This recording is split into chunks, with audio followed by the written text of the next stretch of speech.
மிக சிறப்பாக என்னை இங்கே அறிமுகம் செய்த அன்பிற்கினிய ஐயா அவர்களே, இறைவணக்கம் தொடங்கி வைத்த ஐயா அவர்களே, இங்கே பெருந்திரளாக கூடியிருக்கிற அன்பிற்கினிய சகோதர சகோதரிகளே, ஒளிபெருக்கி நண்பர்களே, கூட்டத்தை மறைத்து கொண்டு வீடியோ எடுத்து கொண்டிருக்கிற நண்பர் அவர்களே, ஆங்காங்கே நின்று இந்த நிகழ்வை கேட்டுக்கொண்டிருக்கிற அன்பிற்கினிய ஆன்மீக உள்ளங்களே, செயற்குழு உறுப்பினர்களே, உங்கள் அத்துணை பேருக்கும் என்னுடைய பணிவான வணக்கங்களை கனிவோடு தெரிவித்துக் கொள்கிறேன். பொதுவாக நகரத்தார் பெருமக்களுடைய விழாவை நாங்கள் அங்கே வந்து தான் பேசியிருக்கிறோம். சென்னையில் வந்து பேசுகிறது அப்படிங்கிறது உண்மையிலே எனக்கு ரொம்ப ஆச்சரியமாக இருக்கிறது. கிட்டத்தட்ட அம்பத்தூரிலே இந்த ஆலயம் 35 வருடங்களுக்கு மேலாக இங்கே நாங்கள் விழாக்கள் நடத்தி கொண்டிருக்கிறோம், இந்த ஆலயத்தை நிர்மாணித்திருக்கிறோம் என்று ஐயா சொன்னபோது, பூமி ராமநாதன் ஐயா சொல்லும் போது ரொம்ப மகிழ்ச்சியாக இருந்தது. ஏன்னா நகரத்தார் எந்த இடத்துக்கு போனாலும் அங்கே ஒரு முருகன் கோவில் இருக்கும். எங்கே போனாலும் வேலை கையில் எடுத்துக்கொண்டு போகிற ஒரு வெற்றிக்கு சொந்தக்கார ஒரு சமூகம் என்றால் அது நம்முடைய நகரத்தார் சமூகம்தான். அதனால தான் கவிஞர் வாலி சொன்னார், நகரத்தார் இல்லை என்றால் சைவமும் தமிழும் நகரத்தான் சாத்தியமா என்று கேட்டார்.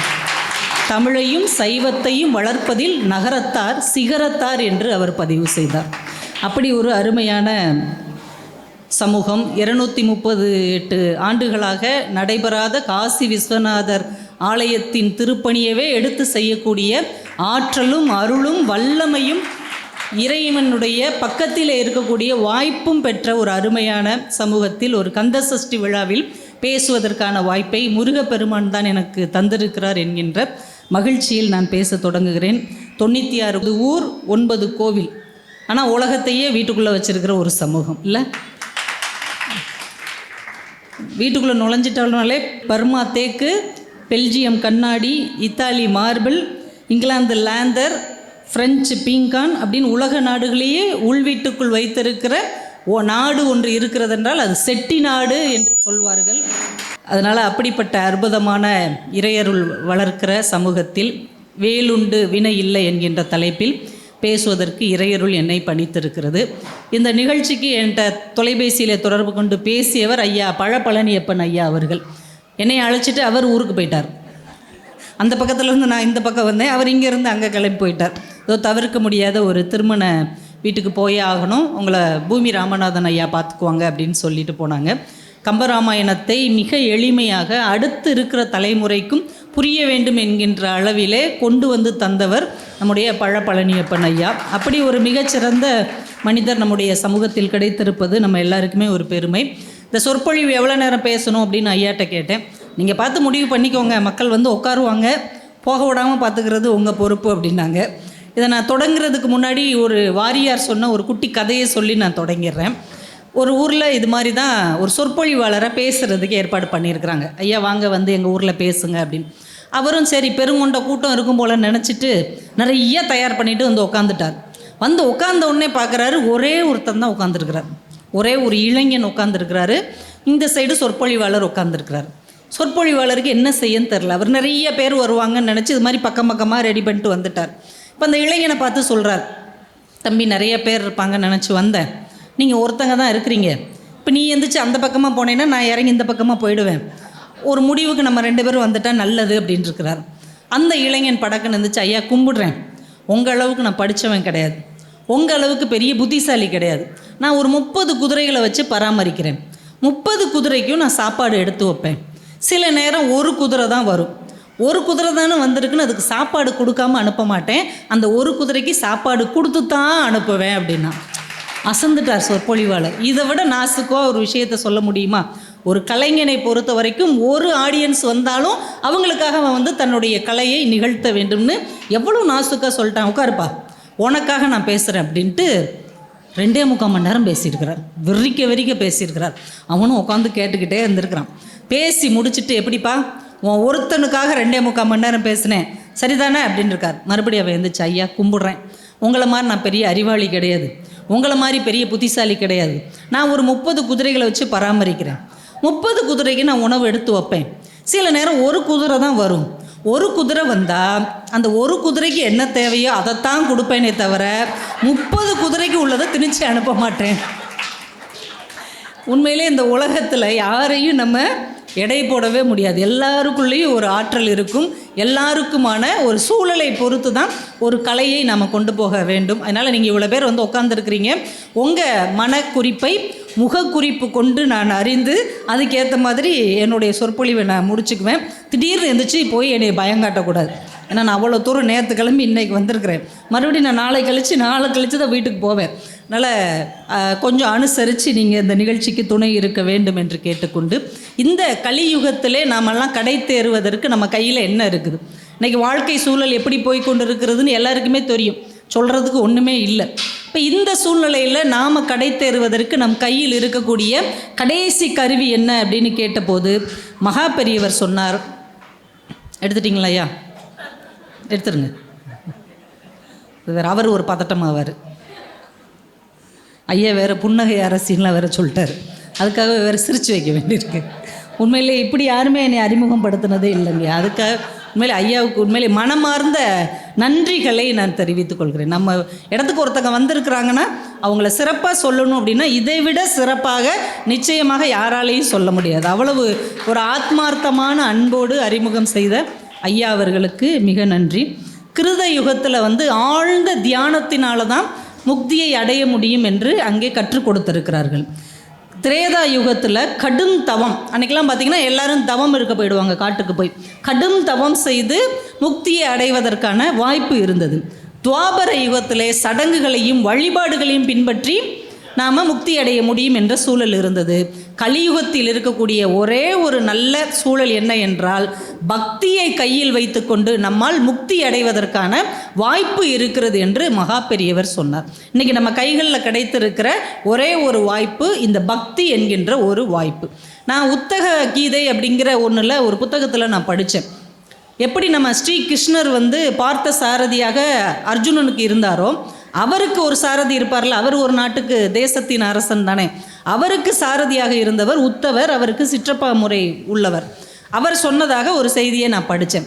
உத்தவர் கிருஷ்ணர்கிட்ட கேட்குறார், நம்ம இந்த துவாபர யுகம் முடிந்து கலியுகம் பிறக்க போகுது, களி பிறக்க போகிறதுன்னு சொல்கிறாங்களே, கலியுகம் எப்படி இருக்கும்? நம்ம தான் அந்த யுகத்தில் இருக்க மாட்டோம்ல, எப்படி இருக்குன்னு தெரிஞ்சுக்கிறதுக்கு வாய்ப்பு இருக்கா கிருஷ்ணான்னு கேட்டிருக்கிறார். கிருஷ்ணர் சிரித்து கொண்டே சொல்லியிருக்கிறார், இதே கேள்வியை தர்மன் தவிர்த்து மீதி 4 பேர் என்கிட்ட கேட்டாங்க, அவங்களுக்கு சொன்னதே நான் உங்களுக்கு சொல்கிறேன் அப்படின்ட்டு 4 பேர் ஒரு நாள் வந்திருக்கிறாங்க. அர்ஜுனன், பீமன், நகுலன், சகாதேவன் 4 பேர் வந்து கிருஷ்ணன்கிட்ட கேட்டிருக்காங்க, கிருஷ்ணா இந்த கலியுகம் எப்படிப்பா இருக்கும்? கலியுகத்தில் எல்லோரும் ரொம்ப வித்தியாசமாக நடந்துக்குவாங்கன்னு சொல்கிறாங்களே, அது உண்மையா? அது எப்படி இருக்கும்? உடனே சிரித்து கொண்டே கிருஷ்ணன் 4 அம்புகளை எடுத்திருக்கிறார். எடுத்து வில்லில் மாட்டி இப்படி சல்லுன்னு விட்டுருக்கிறார். இந்த பாகுபலி படத்தில் 4 அம்பா விடுவாங்க பாருங்கள், அது மாதிரி 4 அம்பை விட்டுருக்கிறார். 4 அம்பு 4 திசையில் போய் விழுந்திருக்குது. ஒவ்வொரு அம்பையும் போய் ஆளுக்கு ஒருத்தர் எடுத்துகிட்டு வாங்க போங்க அப்படின்னு அனுப்பிட்டார். இப்போ பீமன் தேடி போன அம்பு ஒரு கிணத்துக்கு பக்கத்தில் விழுந்துருக்குது. இவன் போய் பார்க்குறான், நடுவில் ஒரு பெரிய கிணறு, சுற்றி 4 சின்ன கிணறு இருந்திருக்கு. 4 சின்ன கிணறுலையும் தண்ணி நிரம்பி வழிஞ்சு ஓடுது. நடுவில் உள்ள பெரிய கிணறு வற்றி போய் தண்ணியே இல்லாமல் இருக்குது. இந்த அம்பை எடுத்து யோசிச்சுக்கிட்டே வரான், இதென்ன வினோதமாக இருக்குது, நடுவில் உள்ள பெரிய கிணறு தண்ணியே இல்லாமல் வற்றி போய் கிடக்கு, சுற்றி இருக்கிற சின்ன கிணறு நிரம்பி வழியுதேன்னு யோசிச்சுக்கிட்டே வரான். இப்போ அர்ஜுனன் தேடி போன அம்பு ஒரு காட்டுக்குள்ளே போய் விழுந்து கிடக்குது. இவன் போய் அந்த அம்பை எடுக்கிறான். ஒரு இனிமையான குயிலின் ஓசை கேட்கிறது. ரொம்ப இனிமையாக இருக்குதே, ரொம்ப அழகாக இருக்குதே அப்படின்னு திரும்பி பார்க்குறான். அந்த காட்சி அவனுக்கு அதிர்ச்சி அளிக்கிறது. ஏன்னா அந்த குயில் இனிமையாக பாடிக்கிட்டு தன் காலுக்கு கீழே ஒரு முயலை போட்டு கொத்திக்கிட்டு இருக்குது. ரத்தம் வர வர கொத்தி கடிச்சிட்டு இருக்குது. ஆனால் இவ்வளோ இனிமையாக பாடுற குயில் ஒரு முயலை இவரை முரட்டுத்தனமாக கொத்தி சாப்பிடுதுன்னு அவன் அதிர்ச்சி அடைஞ்சு அவனும் வந்துட்டே இருக்கிறான். நகுலன் தேடி போன அம்பு ஊருக்குள்ளே ஒரு பசுவுக்கு பக்கத்தில் போய் விழுந்துருச்சு. அவன் அந்த அம்பை எடுக்க போகிறான். அப்போ தான் அந்த தாய் பசு கன்றை ஈன்று இருக்குது. அந்த கன்றை பசு என்ன செய்யும், தன்னுடைய நாவால் வருடி தான் சுத்தம் பண்ணும். நம்ம ஊரில் மாதிரி நர்ஸெல்லாம் வச்சு அதுக்கு சுத்தம் பண்ண தெரியாதுல்ல, மென்மையாக வருடி சுத்தம் பண்ணும். சுத்தம் பண்ணும்போது பார்த்திங்கன்னா ரொம்ப ஹார்ஷாக அது தடவி ரத்தமே வர ஆரம்பிச்சிருச்சு கண்ணுக்குட்டிக்கு. இப்போ ஊர்க்காரங்க வந்து அதை பிரித்து விட்றாங்க, என்ன இந்த தாய் பசுவே கண் எப்படி பண்ணுறதே கண்ணுக்குட்டியே அப்படின்னு. உடனே அதை பார்த்துட்டு அவன் அசந்து போய் வர்றான். சகாதேவன் போன அம்பு ஒரு மலையடி வாரத்தில் இருக்குது. ஓடி போய் அந்த அம்பை எடுக்கிறான். தட தடன்னு ஒரு சத்தம். நிமிர்ந்து பார்த்தா ஒரு பெரிய பாறை உருண்டு ஓடி வருது. இவனால் விலகவே முடியல. அந்த பக்கம் இந்த பக்கம் எப்படி போகன்ட்டு அப்படியே அதிர்ந்து போய் நிற்கிறான். அந்த வேகமாக வந்த பாறை இவனுக்கு முன்னாடி ஒரு சின்ன செடி இருந்தது. அந்த செடி தாங்கி நின்றுச்சு. ஆச்சரியம், இவ்வளவு கனமான ஒரு பாறை ஒரு சிறு செடி தாங்கி நின்றுச்சேன்னு ஆச்சரியப்பட்டுக்கிட்டே வரலாம். இப்போ 4 பேரும் கிருஷ்ணன் கிட்ட வந்துட்டாங்க அம்பை கொண்டுட்டு. என்ன பார்த்தீங்க அப்படின்னு கிருஷ்ணர் கேட்டார். பீமன் சொன்னால் 4 சின்ன கிணறு தண்ணி நிரம்பி வழியுது, பெரிய கிணறு வற்றி போயிடுச்சு, எனக்கு ரொம்ப ஆச்சரியமாக இருந்தது. சிரித்து கொண்டே ஸ்ரீகிருஷ்ணன் சொன்னால், நீங்கள் கலியுகம் எப்படி இருக்குன்னு கேட்டிங்க இல்லையா, கலியுகம் இப்படி தான் இருக்கும்.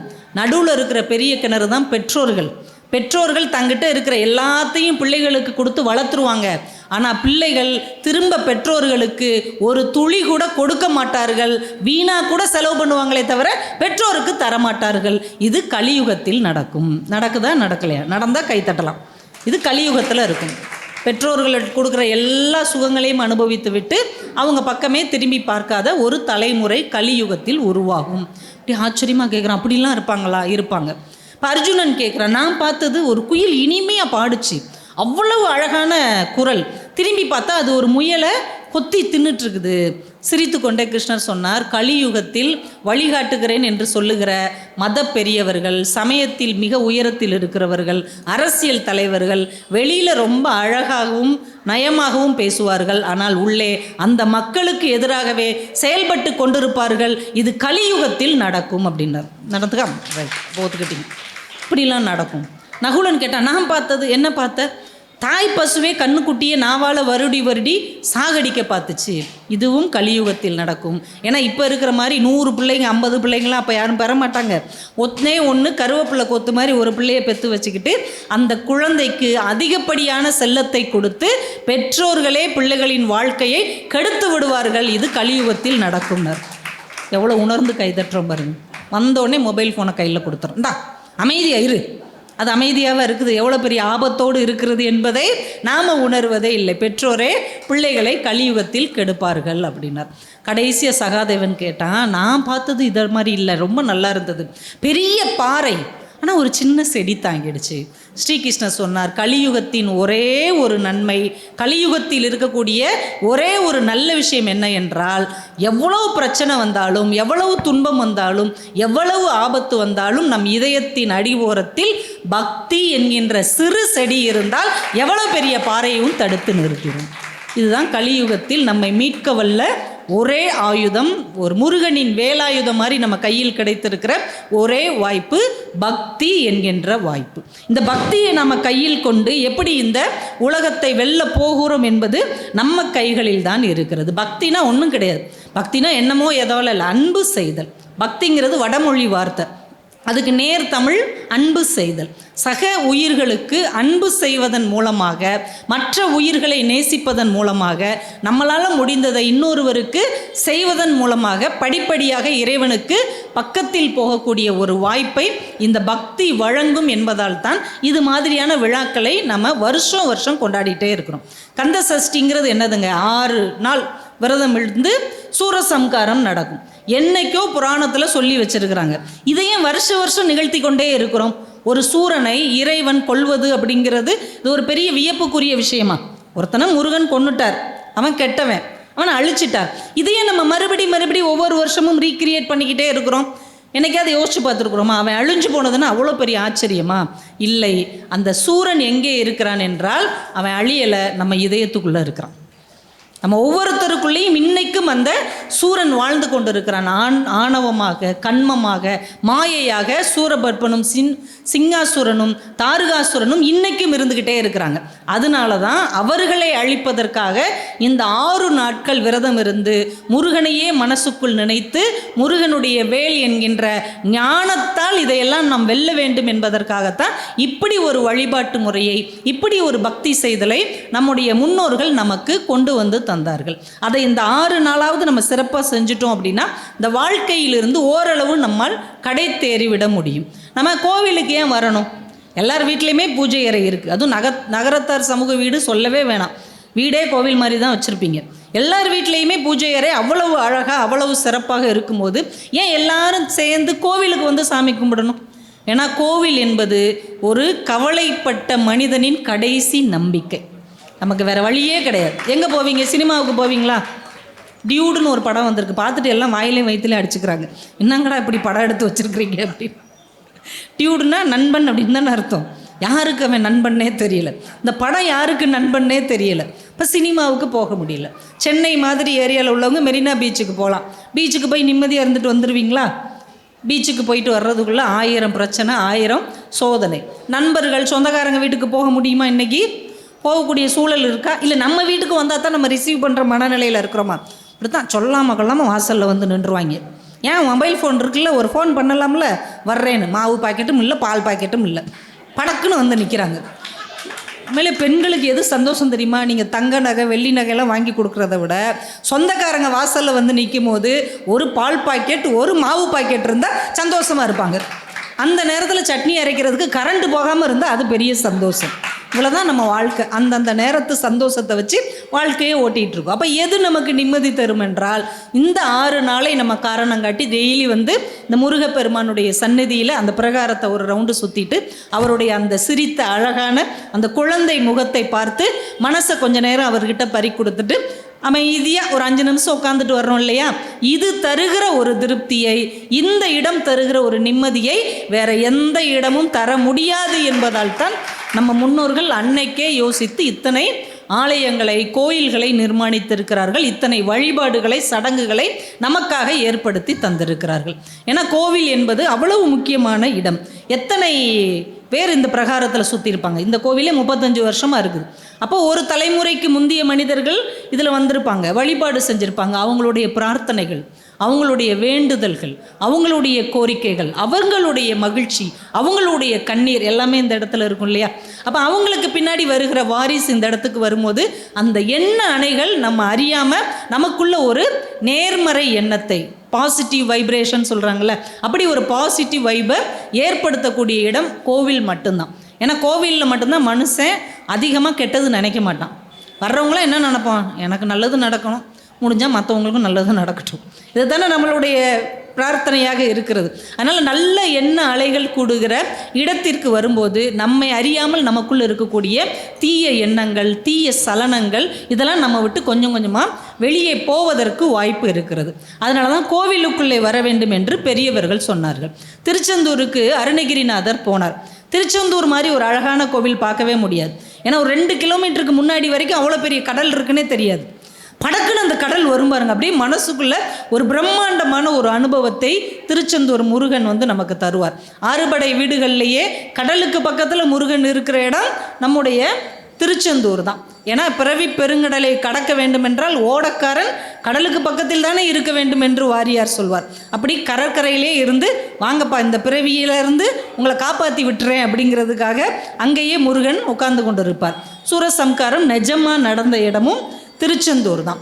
அந்த திருச்செந்தூருக்கு அருணகிரிநாதர் போகிறாரு. அப்போ ஒரு பாட்டு எழுதுகிறார்.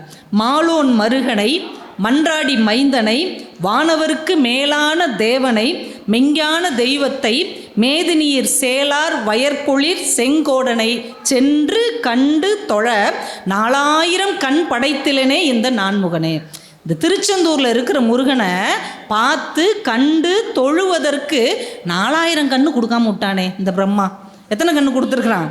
2 கண்ணு தான் கொடுத்துருக்குறான். ஒரு 4000 கண் இருந்தால் சுற்றி சுற்றி சுற்றி சுற்றி முருகனை பார்த்துட்டு வந்திருக்கலாமேன்னு திருச்செந்தூர் முருகனை பார்த்து அவ்வளவு ஆச்சரியப்பட்டிருக்கிறார். கண்டு சென்று தொழ, அங்கே போய் நேரில் பார்த்து வணங்கிட்டு வருவது தான் நமக்கு நன்மை பயக்கும். 4000 கண் இருந்தாலும் பத்தாது என்று அருணகிரிநாதர் சொல்லியிருக்கிறார்.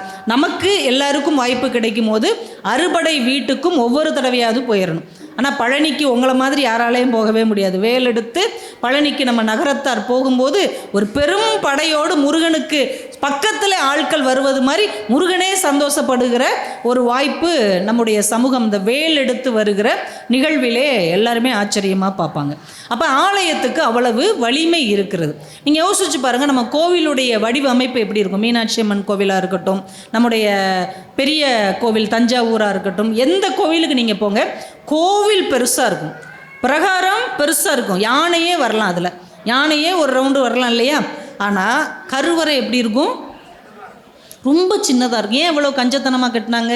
இவ்வளோ இடம் இருக்குல்ல. ஆனால் கருவறை இறைவன் இருக்கிற இடம் மட்டும் ஏன் இவ்வளவு சின்னதாக கட்டினாங்க? ஏன் ஆகம விதிகளை அப்படி வச்சாங்கன்னா, பிரகாரத்துக்குள்ளே யார் வேணாலும் போக முடியும், ஆலயத்திற்குள் யார் வேண்டுமானாலும் நுழைய முடியும், இறைவனுக்கு பக்கத்தில் போவதற்கு யாரெல்லாம் பணிவோடும் பக்தியோடும் இருக்கிறார்களோ அவர்களால் மட்டும்தான் போக முடியும் என்பதற்கான குறியீடு அது. ஒருத்தர் தான் போக முடியும், அதுவும் தலை குனிஞ்சு உள்ளே போனால் தான் சாமிக்கு பக்கத்தில் நிற்க முடியும். அப்போ இறைவனுக்கு பக்கத்தில் நாம் போவதற்கு நாம் இன்னும் கொஞ்சம் நம்ம மனதை தயார் செய்ய வேண்டும் என்பதற்கான குறியீடு தான் இந்த கோவில் கருவறை சின்னதாக இருப்பது. இன்னொரு ஆச்சரியம் பாருங்களேன், இந்த உலகத்தில் எல்லா பொருட்களுமே கூட்டலினால் உருவானது. இப்போ இந்த மைக் இருக்குதுன்னா இது பலவிதமான கலவைகளின் கூட்டல். மனித உடல் பஞ்சபூதங்களின் கூட்டல். இந்த பட்டிமன்ற பேசுகிறோம்ல, இது சொற்களின் கூட்டல்.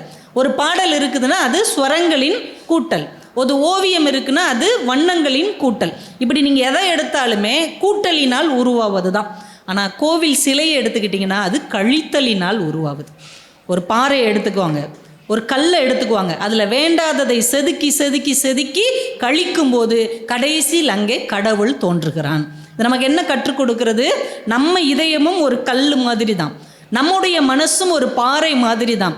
வேண்டாத பழக்கங்களை, வேண்டாத குணங்களை, தேவையில்லாத பண்புகளை செதுக்கி செதுக்கி செதுக்கி கழித்து கொண்டே வந்தால் இறுதியில் நம் இதயத்தில் இறைவன் இருப்பதை நம்மால் காண முடியும்.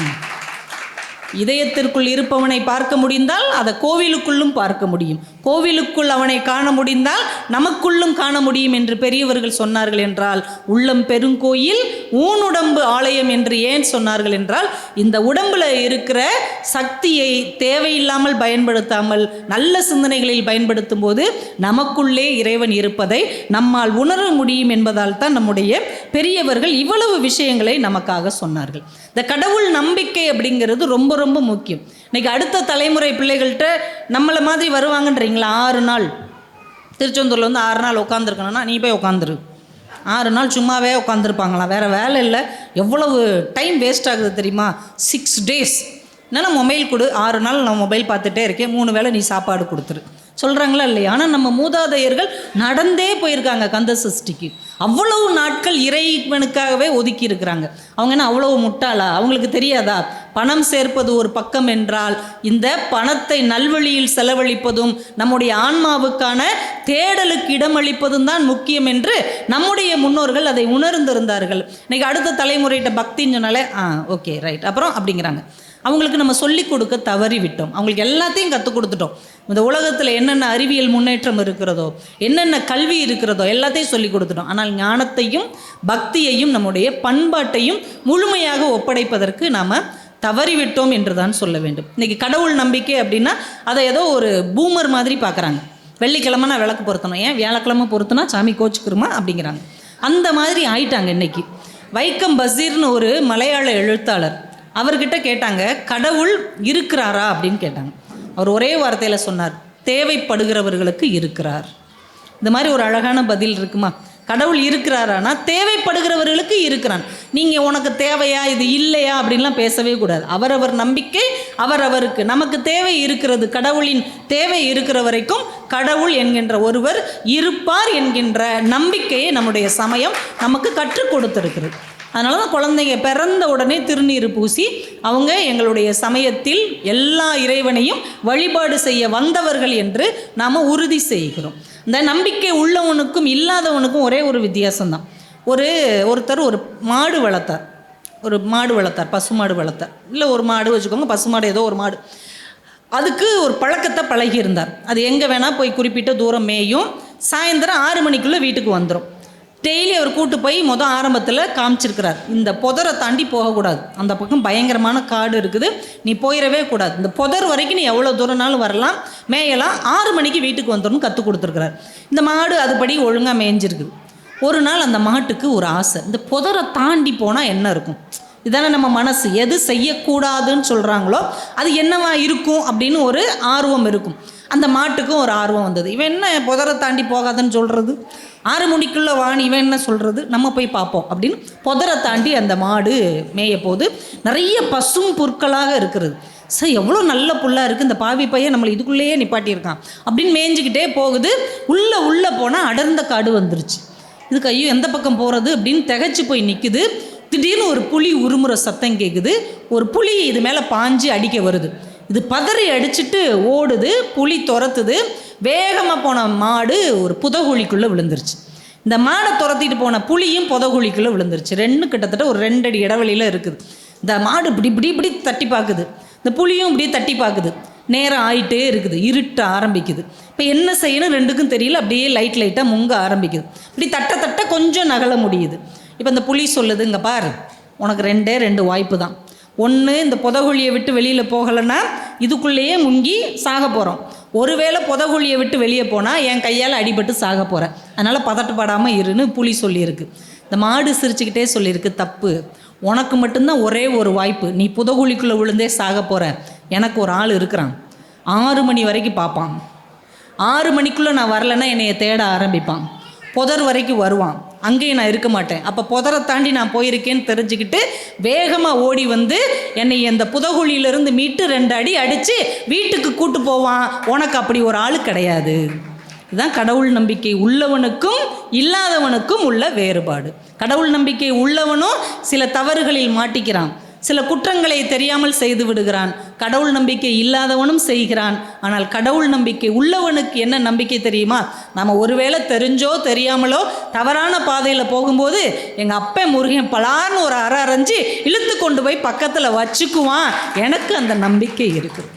இந்த ஒரு நம்பிக்கை இருக்கிறது இல்லையா, இதுதான் பக்தியின் அஸ்திவாரம். இந்த நம்பிக்கை எப்படியாவது நம்மை மீட்டு கொண்டு போய் அவன் பக்கத்தில் வைத்து விடும் என்பதுதான் இந்த பக்தி நமக்கு தருகிற ஒரு மிகப்பெரிய ஆச்சரியம். நீங்கள் நினச்சி பார்த்தா ரொம்ப வாழ்க்கையின் விசித்திரங்கள் ரொம்ப ஆச்சரியமாக இருக்கும். நம்ம எங்கே இருந்தாலும் நம்ம இறைவனால் ஆட்கொண்டு அருளப்படுவோம்னா அது நடந்தே தீரும்.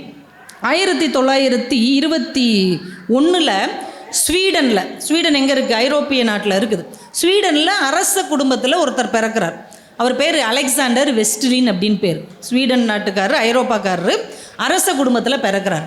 5 வயசு குட்டி பையன். அவர் 14வது மாடியில் விளையாடிக்கிட்டு இருக்கிறார். விளையாண்டுக்கிட்டு இருந்த குழந்தை படக்குன்னு தவறி விழுந்துருச்சு 14வது மாடியிலிருந்து. திடீர்னு எங்கேருந்தோ ஒரு பெரிய பறவை வேகமாக வந்து அவரை தாங்கி தரையில் கொண்டு வந்து இறக்கி விட்டுட்டு காணாமல் போயிடுச்சு. இவர் அமெரிக்கா முழுக்க அப்படி ஒரு பறவையை பார்த்ததே கிடையாது. அந்த பறவையுடைய பேரும் தெரியாது. ஆனால் இந்த குழந்தைக்கு அந்த பறவை என் மனசில் நின்றுச்சு. இந்த பறவையை பார்க்கணும்னு மனசுக்குள்ளே ஒரு தேடுதல் ஆரம்பிக்குது. அந்த நேரத்தில் மரணத்தின் விளிம்பு வரைக்கும் போயிட்டு வந்துட்டாரா, அதனால் மானுடம் கற்றுக்கணும், இந்த வாழ்க்கையின் தத்துவம்னா என்னங்கிறத தெரிஞ்சுக்கணும்னு அவருக்கு ஒரு ஆசை. இந்த அரச வாழ்க்கையில் அவருக்கு ரொம்ப ஆர்வம் இல்லை. பெருசாக வளர்றார். ஒவ்வொரு நாடாக அலைகிறார். அங்கே யாரோ சொல்கிறாங்க, இந்தியான்னு ஒரு நாடு இருக்குது, அந்த நாடு தான் ஆன்மீக பூமி, அங்கே தான் இந்த மாதிரி தேடல்களுக்கெல்லாம் விடை கிடைக்கணும்னு இந்தியாவுக்கு வர்றார். நம்ம சர்வப்பள்ளி ராதாகிருஷ்ணன் அவர்கள்ட்ட கூட தத்துவவியல் படிக்கிறார். அப்புறம் இமயமலைக்கு போகிறார். அங்கே போய் ஒவ்வொரு சாமியாரையாக பார்த்து கொஞ்சம் காலம் அவங்களுக்கு சீடராக இருக்கிறார். ஒரு நாள் அப்படியே நடந்துக்கிட்டு இருக்கும் போது யாருக்கோ சொல்கிறாங்க, நீ திருவண்ணாமலைக்கு போ அப்படின்னு யாரோ சொல்கிறாங்க. இந்த வார்த்தையை பிடிச்சிக்கிட்டார், திருவண்ணாமலைக்கு போ. இந்த ஒரு வார்த்தையை பிடிச்சி திருவண்ணாமலைக்கு எப்படி போகிறதுன்னு கேட்டு விசாரித்து திருவண்ணாமலைக்கு வந்து இறங்கிட்டார். எங்கே போகணும்னு தெரியலை, யாரை பார்க்கணுன்னு தெரியலை, யார் சொல்லி கொடுப்பான்னு தெரியல. திகைச்சு போய் நிற்கிறார். சடன்னு ஒரு சத்தம். பார்த்தா ஒரு மயில் வந்து முன்னாடி நிற்கிது. அப்படி அசந்து போய் பார்க்கிறார். 5 வயதில் அவரை தாங்கி காப்பாற்றிய பறவை இந்த மயில் என்கின்ற பறவை. பார்க்குறார், இந்த மயில் வேகமாக போகுது, இவர் பின்னாடியே போகிறார். அந்த மயில் கொண்டு போய் விட்ட இடம் ரமண மகரிஷியுடைய ஆசிரமத்தில் கொண்டு போய் விட்டுருச்சு. ரமணருக்கு முன்னாடி அப்படியே உட்கார்றார். ரமணர் இவரை பார்க்குறார். அப்படியே அந்த பார்வையின் மூலம் ஒரு தீட்சை கிடைக்கிறது. ரொம்ப காலம் அவர்கிட்டயே சீடராக இருந்து அதற்கு பின்னால் மதுரைக்கு பக்கத்தில் வாடிப்பட்டியில் ஒரு ஆசிரமத்தை ஏற்படுத்தி அங்கேயே அவர் ஜீவசமாதி அடைந்து விட்டார். எல்லாரும் ஜீவசமாதி அடைந்தால் லிங்கத்தை வைப்பார்கள். இவருக்கு பேர் ரமணகிரி சுவாமிகள் என்று ரமணரே பேர் சூட்டி இருக்கிறார். ரமணகிரி சுவாமிகள் அங்கே ஜீவசமாதியான இடத்திலே ஒரு வேல் இன்றைக்கும் இருவாட்சியோடு இருக்கிறது என்று சொல்லுகிறார். எங்கே பிறந்தார், என்ன பேரில் வளர்ந்தார், எப்படிப்பட்ட வாழ்க்கை. ஆனால் அவர் வாழ்க்கை எங்கே வந்து முடிஞ்சது?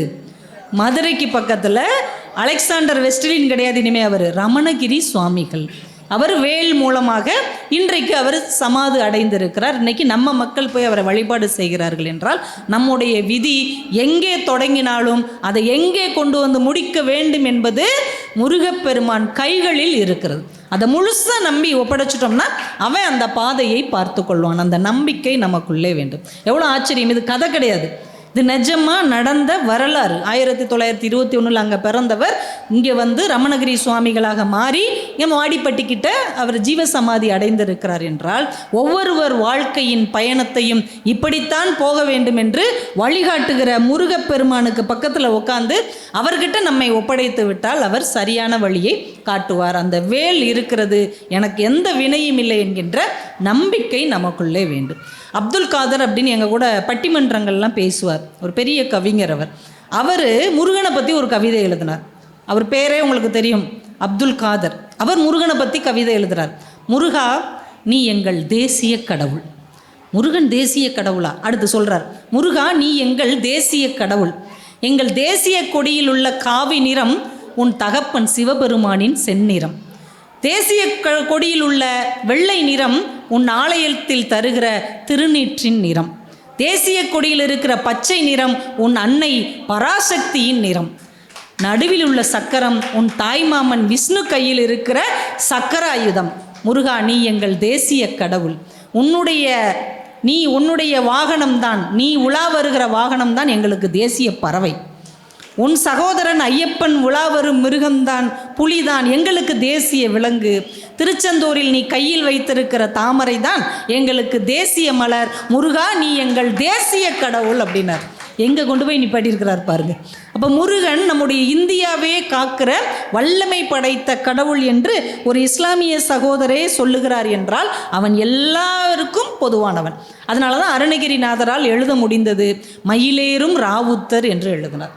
திருப்புகழில் ஒரு வார்த்தை இப்படி வருது, மயிலேறும் ராவுத்தர். முருகனை கூட முஸ்லீமாக வழிபாடு செய்ய முடியும் என்பது நம்முடைய சமயம் நமக்கு கொடுக்கிற ஒரு அழகான வாய்ப்பு. என்றால் எல்லா சமயங்களுக்கும் பொதுவானவன், எல்லா மனிதர்களுக்கும் பொதுவானவன் நம்முடைய முருகன். அவன் இந்த 6 உட்பகையை அழிப்பதற்காகத்தான் இந்த 6 நாள் நாம் விரதம் இருக்கிறோம் என்று நம்முடைய பெரியோர்கள் நமக்கு ரொம்ப அழகாக கற்றுக் கொடுத்திருக்கிறார்கள். இந்த 6 உட்பகையை நாம் தொலைத்தால் மட்டுமே ஆணவம், கண்மம், மாயை என்கின்ற இதிலிருந்தெல்லாம் வெளியில் வர முடியும். அந்த 6 உட்பகை என்ன அப்படின்னு பெரியவங்க சொல்கிறாங்கன்னா, காமம், வெகுளி, மயக்கம், உலோபம், பொறாமை, செருக்கு, இது எல்லாமே நமக்குள்ளே இருக்கும். நீங்கள் நல்லா யோசித்து பார்த்தீங்கன்னா இது இல்லாமல் நம்மளால் ஒரு அசைவு கூட அசைய முடியாது. ஆசை இருக்குதுல்ல எல்லாருக்குள்ளேயும் ஒரு பொறாமை இருக்குது, எல்லாருக்குள்ளேயும் ஒரு குரோதம் இருக்குது, எல்லாருக்குள்ளேயும் ஒரு கஞ்ச பிசுனாரித்தனம் இருக்கிறது, எல்லாருக்குள்ளேயும் ஒரு அறியாமை இருக்கிறது, எல்லாருக்குள்ளேயும் இந்த வாழ்க்கை நிலையானது அப்படிங்கிற ஒரு மயக்கம் இருக்கிறது. இந்த 6 உட்பகையை விரட்ட வேண்டுமென்றால் தானவம், கண்மம், மாயை என்கின்ற 3 மலத்திலிருந்து நாம் விடுபட வேண்டும். அதற்காகத்தான் 6 நாள் உட்கார்ந்து விரதம் இருந்து ஆறுமுகப் பெருமானை வணங்கி சரவணபவ என்கின்ற 6 எழுத்து மந்திரத்தை சொல்ல சொல்ல இந்த 6 உட்பகையும் கொஞ்சம் கொஞ்சம் கொஞ்சமாக நம்மை விட்டு நீங்கி போய்விடும். நான் சொன்னோம்ல, கலியுகத்தின் தேவை பக்தின்னு. பக்தியின் அடிப்படை என்னன்னா திருநாமத்தை பற்றி கொள்ளுதல். இறைவனுடைய திருநாமத்தை இறுக பற்றி கொண்டோம் என்றால் இந்த வாழ்க்கையிலிருந்து கடை தேறி விடலாம். அடுத்த தலைமுறையை நீங்கள் இதுக்குள்ளே கொண்டு வரணும்னா நம்மக்கிட்ட இருக்கிற ஒரு அழகான வாய்ப்பு. முன்னாடி நம்மலாம் ஸ்ரீராம ஜெயம் எழுதணும், ஞாபகம் இருக்கா? ஓம் சரவணபவ எழுதணும், ஓம் நம சிவாய எழுதணும். இன்றைக்கி நிறைய பெரியவங்க ஒரு நோட்டு வச்சு மனசுக்கு ஒரு மாதிரி இருக்கா அவங்க பாட்டுக்கு அமைதியாக உட்காந்து எழுதிட்டு இருப்பாங்க. இன்றைக்கி அடுத்த தலைமுறை யாராவது அப்படி ஒரு நோட்டு வச்சுருக்குறாங்களா? அவங்க உள்ள பாடத்தையே எழுத மாட்டேங்கிறாங்க. எனக்கு இதே எழுத முடியல, நானே ChatGPT கேட்டுக்கிட்டு இருக்கேன் அப்படிங்கிறாங்க. அப்போ அவங்க எப்படி சரவணபவ எழுதுவாங்க? இந்த விஷயத்தை நம்ம மீட்டு எடுக்கணும்னா அவங்களுக்கு ஒரு டைரியோ ஒரு நல்ல நோட்டோ வாங்கி கொடுங்க. இந்த கந்த சஷ்டி விழாவை முன்னிட்டு இதை செய்யுங்க. அவங்களுக்கு ஏதாவது ஒரு கடவுள் பிடிக்கும் இல்லையா? விநாயகன் பிடிக்கலாம், சிவன் பிடிக்கலாம், அம்பாள் பிடிக்கலாம். அவங்களுக்கு எந்த கடவுள் பிடிக்குதோ அதை ஒரு 18 தடவை எழுத சொல்லுங்கள். நம்மளை மாதிரி 108 தடவை எழுத வேணாம். அவனுக்கு நேரம் இருக்காது, பொறுமையும் இருக்காது. 18 தடவை ஓம் சரவணபவன் எழுதுறதுக்கு எவ்வளோ நேரங்க ஆகும்? 5 நிமிஷம் கூட ஆகாது, 5 நிமிடங்கள். அவன் எழுத்து ஒவ்வொரு எழுத்தாக எண்ணி எண்ணி எழுதுனா கூட 10 நிமிஷம். ஒரு நாள் 10 நிமிஷம் 18 தடவை இறைவனுடைய திருமந்திரத்தை எழுத சொல்லுங்கள். அவனுக்கு புரியுதோ புரியலையோ, பிடிக்குதோ பிடிக்கலையோ அதெல்லாம் விட்டுருங்க. இதை மட்டும் நீ எனக்காக எழுதுப்பான்னு ஒன்று காலையில் இல்லைன்னா சாயந்தரம் எழுத வைங்க. இது எழுத எழுத என்னாகும்னா, மந்திரங்கிற வார்த்தைக்கு அர்த்தம் என்னென்னா சொல்பவனை வாழ வைப்பது என்று அர்த்தம். அந்த மந்திரத்தை எழுத எழுத அவன் கை விரல்களுக்குள்ளே அந்த மந்திரம் வருதா, அவன் அறியாமல் அந்த வார்த்தை உள்ளே ஓடிட்டே இருக்கும், அவன் அறியாமல் அது சிந்தனையில் போய் நிற்கும். இப்போ இது உயிருக்குள் ஊடுருவி உணர்வுக்குள் கலக்கும்போது என்ன நடக்கும்னா, உள்ளுக்குள்ளே இருக்கிற தேவையில்லாத சிந்தனை, தேவையில்லாத சலனங்கள், தேவையில்லாத எண்ணங்கள் அவனை விட்டு கொஞ்சம் கொஞ்சமாக வெளியே போக ஆரம்பிக்கும். இப்போ இந்த பாட்டிலில் கெட்ட தண்ணி இருக்குன்னு வைங்க, இப்போ இதனால் கொட்ட முடியலை, ஆனால் நல்ல தண்ணி ஊற்றிக்கிட்டே இருக்கிறேன்னு வைங்க, என்னாகும்? அந்த கெட்ட தண்ணி ஒரு கட்டத்தில் சுத்தமாக வெளியில் போயிட்டு நல்ல தண்ணி மட்டும்தான் உள்ளே இருக்கும். அப்போ அடுத்த தலைமுறையை அவங்க மனசை குழப்புறதுக்கு எத்தனையோ மோசமான விஷயங்கள் உள்ளே வந்து கொண்டே இருந்தாலும் இதை நம்ம உள்ளே கொடுக்க கொடுக்க என்னாகும்னா அது வெளியில் போயிடும். ராமகிருஷ்ண பரமஹம்சர் தான் ரொம்ப அழகாக சொன்னார், உங்கள் குழந்தைகளிடம் இறைவனின் திருநாமத்தை இறுக பற்றுவதற்கு கற்றுக் கொடுங்கள். அது என்ன செய்யும் தெரியுமா? ஒரு பாழடைஞ்ச கோவிலில் வௌவாலாக அடைஞ்சிருக்கும், பார்த்துருக்குறீங்களா? பாழடைஞ்ச கோவில், ரொம்ப நாள் அடைச்சி போட்ட கோவிலுக்குள்ளே போனால் வௌவாலாக இருக்கும். உள்ளே போய் கோவில் மணியை டங்குன்னு அடித்தோடனே என்னாகும்? வௌவால்லாம் சட சட சடன்னு வெளியில் வந்துடும். அது மாதிரி அவங்க மனசுக்குள்ள தேவையற்ற சிந்தனைகள் வௌவால் மாதிரி கூடு கட்டி இருந்தாலும் இறைவனுடைய திருநாமம் டங் என்று மணிச்சத்தமாக ஒலிக்கும் போது அதெல்லாம் வெளியில் போயிடும். அதனால் அடுத்த தலைமுறை குழந்தைகளுக்கு இறைவனின் திருநாமத்தை இறுக பற்றுவதற்கு கற்றுக் கொடுங்கள். இந்த ஒன்று மட்டும் செஞ்சுருங்க, மற்றதை முருகன் பார்த்துக்குவான். ஏதாவது ஒரு வழி போகிறதுக்கான வழியை நம்ம காட்டணும்ல, குழந்தைகளுக்கு இந்த ஒரு வழியை நீங்கள் சிறப்பாக காட்டிவிடுங்கள். அதனால தான் அருணகிரிநாதர் சொன்னார், முன் செய்த வினைக்கு துணை முருகா என்னும் திருநாமங்கள் அப்படின்னார். முருகா என்னும் திருநாமங்களா? இது அழகாக நம்ம தமிழறிஞர்கள் நுட்பம் சொல்லுவாங்க. முருகாங்கிறது ஒரு பேர் தானாங்க, அப்போ திருநாமம் அப்படி தானே சொல்லணும். ஏன் ப்ளூரலில் திருநாமங்கள்னு சொன்னாங்கன்னு கேட்கும்போது நம்முடைய முன்னோர்கள் ரொம்ப அழகாக சொன்னாங்க, முருகா என்பது ஒரு வார்த்தை அல்ல, ஒருவனை குறிப்பது அல்ல. மூ என்றால் முகுந்தனாகிய விஷ்ணுவை குறிக்கும், ரூ என்றால் ருத்ரனாகிய சிவனை குறிக்கும், கா என்றால் கமலத்தில் வீற்றிருக்கிற பிரம்மாவை குறிக்கும். முருகா என்கின்ற ஒரு சொல்லை சொன்னால் மும்மூர்த்திகளையும் குறிக்கும். மும்மூர்த்தியும் சொன்னோம்னா வேற யாரை குறிக்கும்? பிரம்மனுடைய நாவில் இருக்கிற சரஸ்வதியும் சேர்த்து தான் குறிக்கும். சிவனை சொல்லும் போது அவனில் பாதியாக இருக்கக்கூடிய உமையம்மையையும் குறிப்பதாக இருக்கும். திருமாலை சொல்லும்போது அவன் நெஞ்சத்தில் இருக்கக்கூடிய லட்சுமியையும் குறிக்கும். என்றால் முருகா என்கின்ற ஒற்றை திருநாமம் எல்லா கடவுள்களையும் வழிபாடு செய்த அர்த்தத்தை கொடுக்கும் என்பதால் முருகா என்கின்ற அந்த ஒரு திருநாமத்தை பிள்ளைகள் சொல்லுவதற்கு எப்படியாவது கற்றுக் கொடுங்க. முருகன் எப்படியாவது உன்னைய காப்பாற்றுவான். வைதாரையும் வாழ வைக்கும் முருகன். யாராவது நம்மளை வஞ்சாங்கன்னா அவங்களுக்கு நம்ம நல்லது செய்வோமா? என்னைக்காவது வஞ்சிருப்பாங்க, நம்மக்கிட்ட கூட வஞ்சிருக்க மாட்டாங்க, யாராவது தெரிஞ்சவங்ககிட்ட சொல்லியிருப்பாங்க. நம்மக்கிட்ட வந்து நிற்கும் போது என்னவா போன வாரம் அவங்ககிட்ட என்னையை பற்றி என்னமோ சொன்னியா, இப்போ ஏன் என் வீட்டு வாசலில் வந்து நிற்கிற சொல்லுவோம்ல. ஆனால் வைதாரையும் முத்தமிழால் வைதாரையும் வாழ வைக்கும் முருகப்பெருமான். முத்தமிழில் வஞ்சிட்டோன்னு வைங்களேன், வஞ்சவங்களை கூட வாழ வைக்கிற ஒரு கடவுள் யார் என்றால் நம்முடைய முருகப்பெருமானை தவிர வேறு யாருமே கிடையாது. அப்படி ஒரு ஆற்றல் மிக்க முருகனை நம்ம மனசார நினைத்து நெஞ்சார வாழ்த்தி வழிபாடு செய்யும் போது அவன் நமக்கு மிகப்பெரிய வாய்ப்புகளை தருகிறான். நல்லா யோசிச்சு பாருங்கள், இதுவும் ஒரு யுத்தம் தான். கந்த சஷ்டி சூரசம்காரம் ஒரு போர் தான். ஆனால் மகாபாரத போர் 18 நாட்கள் தான் நடந்திருக்கு. ராமாயண போர் 18 மாதங்கள் நடந்திருக்கிறது. ஆனால் முருகனுக்கும் சூரனுக்கும் நடந்த போர் 18 ஆண்டுகள் நடந்திருக்கிறது. இது என்னப்பா, முருகன் நினச்சா அந்த வேலை சல்லுன்னு விட்டார்னா 1 மணி நேரத்தில் எல்லாரையும் காலி பண்ணிடலாம்ல. ஏன் 18 ஆண்டுகள் இவ்வளவு பொறுமையாக சண்டை போட்டார்? ஏன் சண்டை போட்டார்? மகாபாரத யுத்தத்தில் கிருஷ்ணர் எல்லாத்தையும் அழிச்சார். ராமாயண யுத்தத்தில் ராவணனை ராமன் அழிச்சார். ஆனால் முருகன் சூரனை அழிக்கலை. சூரனுடைய ஆணவத்தை அழித்து சேவல் கொடியாகவும் மயிலாகவும் மாற்றி பக்கத்தில் வச்சுக்கிட்டான். நாம் தெரிஞ்சுக்க வேண்டியது என்னது? அழிவை எளிமையாக செய்ய முடியும், ஆனால் நன்மையை ஆக்க சக்தியை செய்வதற்கு அதிக நாள் பிடிக்கும். ஒருத்தனை கெட்டவனாக மாற்றுறது ரொம்ப ஈஸி, ஒருத்தனை கொல்றது ரொம்ப எளிது. ஆனால் அவனை திரித்து நல்வழிப்படுத்துவது ஆண்டவனாக இருந்தால் கூட அதிக நாள் எடுக்கும் என்பதை நமக்கு சொல்வதற்காகத்தான் இவ்வளவு நீண்ட கால இடைவெளி இறைவன் எடுத்துக்கொண்டிருக்கிறார். எல்லாரும் கொடியவனை அழிப்பார்கள், முருகப்பெருமான் தான் கொடியவனை அடியவனாக மாற்றிக்கொண்டார். எப்பேற்பட்ட கடவுள் பாருங்கள். இப்போ முருகனை வழிபாடு செய்யும் போது இவ்வளவு மென்மையான மனிதர்களாக நாமும் மாற முடியும் என்பது அவர் நமக்கு காட்டுகிற ஒரு அழகான வாழ்க்கைக்குரிய ஒரு வழிமுறை. அதனால தான் நம்ம முருகப்பெருமானுக்கு 6 நாள் உட்காந்து இந்த மாதிரி வழிபாடுகள் எல்லாம் செய்து கொண்டு இருக்கிறோம். இந்த பக்தி நமக்கு என்ன செய்யும்? மகாகவி பாரதி சொல்கிறாரு, பக்தி உடையார் காரியத்தில் பதறார். பக்தி உடையவங்களுக்கு என்னங்க வித்தியாசம்? பக்தி இல்லாதவங்களுக்கும் பக்தி உள்ளவங்களுக்கும். ஒரு பிரச்சனைன்னு வந்தால் நம்மளாம் பதட்டம் ஆயிடுவோம். ஆனால் பக்தி உள்ளவங்க பதட்டமே பட மாட்டாங்க. பொறுமையாக இருந்து இறைவனை மனசுக்குள்ளே நினச்சி வேண்டி அந்த கஷ்டத்திலிருந்து எளிமையாக தப்பிப்பாங்க, எளிமையாக அதை கடந்து போவாங்க. அதான் பாரதி சொன்னால், வித்து முளைப்பது போல மெல்ல செய்து பயன்பெறுவார். ஒரு விதையை நம்ம விதைக்கிறோம், உடனே அது செடியாயிருமா? அது உள்ளேயே கொஞ்ச நாள் இருக்கும். தனக்கான வேர்களை அது உருவாக்கும், சூரிய ஒளியை உள்வாங்கும், மழை துளியை வாங்கிக்கிடும். அப்புறம் கொஞ்சம் கொஞ்சமாக வெளியில் சின்ன சின்ன துளிராக விட்டு செடியாக மாறி மரமாகி விருட்சமாகும். பக்தியும் அப்படித்தான். நம்ம மெதுவாக இறைவனிடத்தில் கொண்டு சேர்த்து ஒரு உறுதியானவனாக மாற்றக்கூடிய வல்லமை பக்திக்கு உண்டு. பக்தி இல்லாதவங்க படபடபடன்னு ஆயிடுவாங்க. சுவாமி சின்மயானந்தர் இருக்கிறார்ல, சின்மயானந்தர் ஒரு தடவை டெல்லியிலேருந்து மும்பைக்கு போயிருக்கிறார். ஃப்ளைட்டில் போயிருக்கிறார். ஃப்ளைட்டில் ஏறிட்டார், டெல்லி ஃப்ளைட்டில் ஏறிட்டார். மும்பைக்கு இறங்க போகுது ஃப்ளைட்டு. இப்போ அங்கேருந்து ஒரு அனௌன்ஸ்மெண்ட் வருது, இங்கே ரொம்ப பனிப்படலம் அதிகமாக இருக்கிறதுனால திரும்ப இந்த விமானம் டெல்லிக்கே போகட்டும் அப்படின்றாங்க. அது மும்பையில் இறங்காமல் திரும்ப டெல்லிக்கு வந்துருச்சு. டெல்லியில் இறங்கின அடுத்த 5 நிமிஷத்தில் மும்பையில் எல்லாமே கிளியர் ஆயிடுச்சு, போகலாம் அப்படின்ட்டாங்க. மறுபடி டெல்லியிலேருந்து மும்பைக்கு வந்துருச்சு. வந்த எல்லா பயணிகளும் திட்டுறாங்க, ரொம்ப விளங்கும்.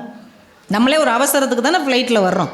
டெல்லியிலேருந்து மும்பை, மும்பையிலேருந்து டெல்லி, டெல்லியிலேருந்து மும்பை, பிரமாதம் அப்படின்னு எல்லாரும் திட்டிக்கிட்டே போயிருக்காங்க. இவர் சிரிச்சுக்கிட்டே வந்திருக்கிறார். சீடர்கள் கேட்டிருக்கிறாங்க, என்ன சுவாமி ரொம்ப சிரமப்பட்டீங்களா? 3 தடவை இந்த பக்கமும் அந்த பக்கமும் கொஞ்சம் அலக்கழிகிற மாதிரி ஆயிடுச்சு, சிரமம் ஆயிடுச்சா? அட போப்பா, ஒரு டிக்கெட்டில் 3 தடவை ட்ராவல் பண்ணியிருக்கிறேன், யாருக்கு கிடைக்கும் இந்த வாய்ப்புன்னு இருக்கிறாரு. பக்தி உடையவங்களுடைய சிந்தனை பாருங்களேன். இப்போ நம்மன்னா அலமோதி இருப்போம்ல, என்னங்கடா இங்கிட்டு அலக்கழிக்கிறீங்கன்னு அவர் சிரிச்சுக்கிட்டே சொல்லியிருக்கிறார். 3 தடவை ஒரு டிக்கெட்டில் வந்திருக்கேன்ப்பா. டெல்லியிலேருந்து மும்பை வந்தேன், மறுபடியும் மும்பையிலேருந்து டெல்லிக்கு போனேன், மறுபடியும் டெல்லியிலேருந்து மும்பை வந்தேன். ஒரு டிக்கெட்டில் 3 தடவை எனக்கு சுற்றி காமிச்சிட்டாங்க, எவ்வளோ சந்தோஷமாக இருக்குது அப்படின்னாராம். எல்லாருக்கும் அதே பிரச்சனை தான். ஆனால் பக்தி உடையவர்கள் அதை பாசிட்டிவாக எடுத்துக்கிறாங்க. பக்தி இல்லாதவர்கள் பதட்டம் அடைந்து சூழலையும் மேலும் பதட்டத்திற்கும் அழுத்தத்திற்கும் ஆளாக்குகிறார்கள். ஒருத்தர் ஒரு இந்த கேபு மாதிரி கால் டாக்ஸி மாதிரி ஓட்டுற ஒரு டிரைவர், அவருக்கு பக்கத்தில் ஒருத்தர் புக் பண்ணி ஏறுறார். ஏதோ முக்கியமான இடத்துக்கு போகணும், சீக்கிரம் சீக்கிரம் சீக்கிரம்னு இவர் அணத்திக்கிட்டே இருக்கிறார். அவரும் இருங்க சார், நான் முடிஞ்சளவு உங்களை வேகமாக கொண்டு போய் விட்டுறேன்ட்டு போய்கிட்டே இருக்கிறார். ஒரு இடத்துல சிக்னலில் நிப்பாட்டிட்டாங்க. கிட்டத்தட்ட அது 60 செகண்டு போகிற ஒரு சிக்னல், மெதுவாக நகருது. அதுக்கெல்லாம் எரிச்சலாக இருக்குது. இந்த சிக்னல்லாம் போடலான்னு அவன் அழுதான், அச்சா புச்சன் திட்டிகிட்டே இருக்கிறார். இவர் அமைதியாக வண்டி ஆஃப் பண்ணிவிட்டு அப்படியே கண்ணை மூடி உட்காந்துட்டே இருக்கார் டிரைவர். சிக்னல் முடிஞ்ச உடனே ஸ்டார்ட் பண்ணி கூட்டு போகிறார். இந்த பக்கத்தில் உள்ளவருக்கு ரொம்ப எரிச்சலாக இருக்குது. இப்போ நம்ம டென்ஷனாக இருக்கும்போது கூட உள்ளவர் அமைதியாக இருந்தாருன்னா கோவம் வரும் தெரியுமா? வீட்டில் இந்த கணவன் மனைவி பிரச்சனையே ஏன் வரும் தெரியுமா? மனைவி பதட்டம் ஆவாங்க, கணவர் எனக்கு என்னன்னு உட்காந்துருப்பார். எங்கே இந்த ஊறுகாய் ஜாடி எங்கன்னு தேடிக்கிட்டு இருக்கேன், எனக்கு என்னன்னு இருக்கீங்க? நீ தான் இந்த ஊறுகாய் ஜாடியே கையாளுறவ, எங்கே வச்சேன்னு உனக்கு தானே தெரியும், நான் ஊடலை வந்து அதுக்கே நீ திட்டுவேன், உண்டா இல்லையா? இப்போ கணவன் படப்படன்னு ஒரு பைக் சாவியை தேடிட்டு இருப்பார், நம்ம பாட்டுக்கு உட்காந்து டிவி பார்த்துட்ருப்போம். அவர் தான் பைக் சாவியை எங்கேயே வச்சுட்டார். இப்போ கோவம்லாம் யார் மேலே வரும்? நான் பைக் சாவியை தேடிக்கிட்டு இருக்கேன், நீ டிவி பார்த்துக்கிட்டு இருக்க, அப்புறம் என்ன செய்ய முடியும்? பைக்கு பின்னாடி ஓடியா வர முடியும்? ஆனால் யாராவது ஒருத்தங்களுக்கு பதட்டமாக இருக்கும் போது ஒருத்தங்க அமைதியாக இருந்தால் கொள்ளவெறி ஆயிரும். இப்போ இந்த பக்கத்தில் வந்து அந்த பையனி கேட்டார், ஏன் 60 செகண்ட் நான் உயிரை கையில் பிடிச்சிட்டு டென்ஷனாக இருக்கேன், நீ பாட்டுக்கு அமைதியாக உட்காந்துருந்த, என்ன பண்ணிக்கிட்டு இருந்த? சொன்னார், சார் நானும் ஆரம்பத்தில் பதட்டமாக தான் ஆனேன். ஒவ்வொரு நேரமும் 60 செகண்ட் இங்கே நிறைக்க வேண்டிய எரிச்சலாக ஹாரன் அடிச்சுக்கிட்டே இருப்பேன், இல்லைனா ஆஃப் பண்ணி ஆன் பண்ணிக்கிட்டே இருப்பேன், இல்லை சைடில் யாராவது வந்தாங்கன்னா அவங்கள முறைச்சிக்கிட்டு திட்டிக்கிட்டு இருப்பேன்.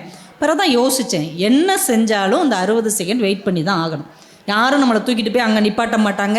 டென்ஷன் ஆகுறதுனால அது 30 செகண்டாக குறையாதுன்னு நான் புரிஞ்சுக்கிட்டேன். அதனால என்ன பண்ண ஆரம்பித்தேன்னா 60 செகண்ட், 1 நிமிஷம். எனக்கு தெரிஞ்ச யாராவது நண்பர்கள், உறவினர்கள் யாராவது கஷ்டத்தில் இருந்தாங்கன்னா அந்த 1 நிமிஷம் கண்ணை மூடி அவங்களுக்காக வேண்டிக்கிடுவேன். இப்போ இந்த 1 நிமிஷம் எனக்கும் நிம்மதியாக இருக்குது, யாரோ ஒருத்தங்களுக்காக வேண்டணுங்கிற ஒரு திருப்தியும் எனக்கு கிடச்சிருச்சு. கிடைக்கும். இப்போ எந்த முட்டாளுக்காக வேண்டிக்கிட்டேன் அப்படின்னார், உங்களுக்காகத்தான் வேண்டிக்கிட்டேன். நீங்கள் தான் வந்ததுலேருந்து பதட்டமாக இருந்தீங்க, சரி இந்த மனுஷன் போகிற காரியம் நல்லபடியாக நிறைவேறணும்னு உங்களுக்கு தான் வேண்டிக்கிட்டேன் அப்படின்னார். 2 பேரும் ஒரே சூழலில் தான் இருக்கிறாங்க, 2 பேருக்கும் ஒரே பிரச்சனை தான்.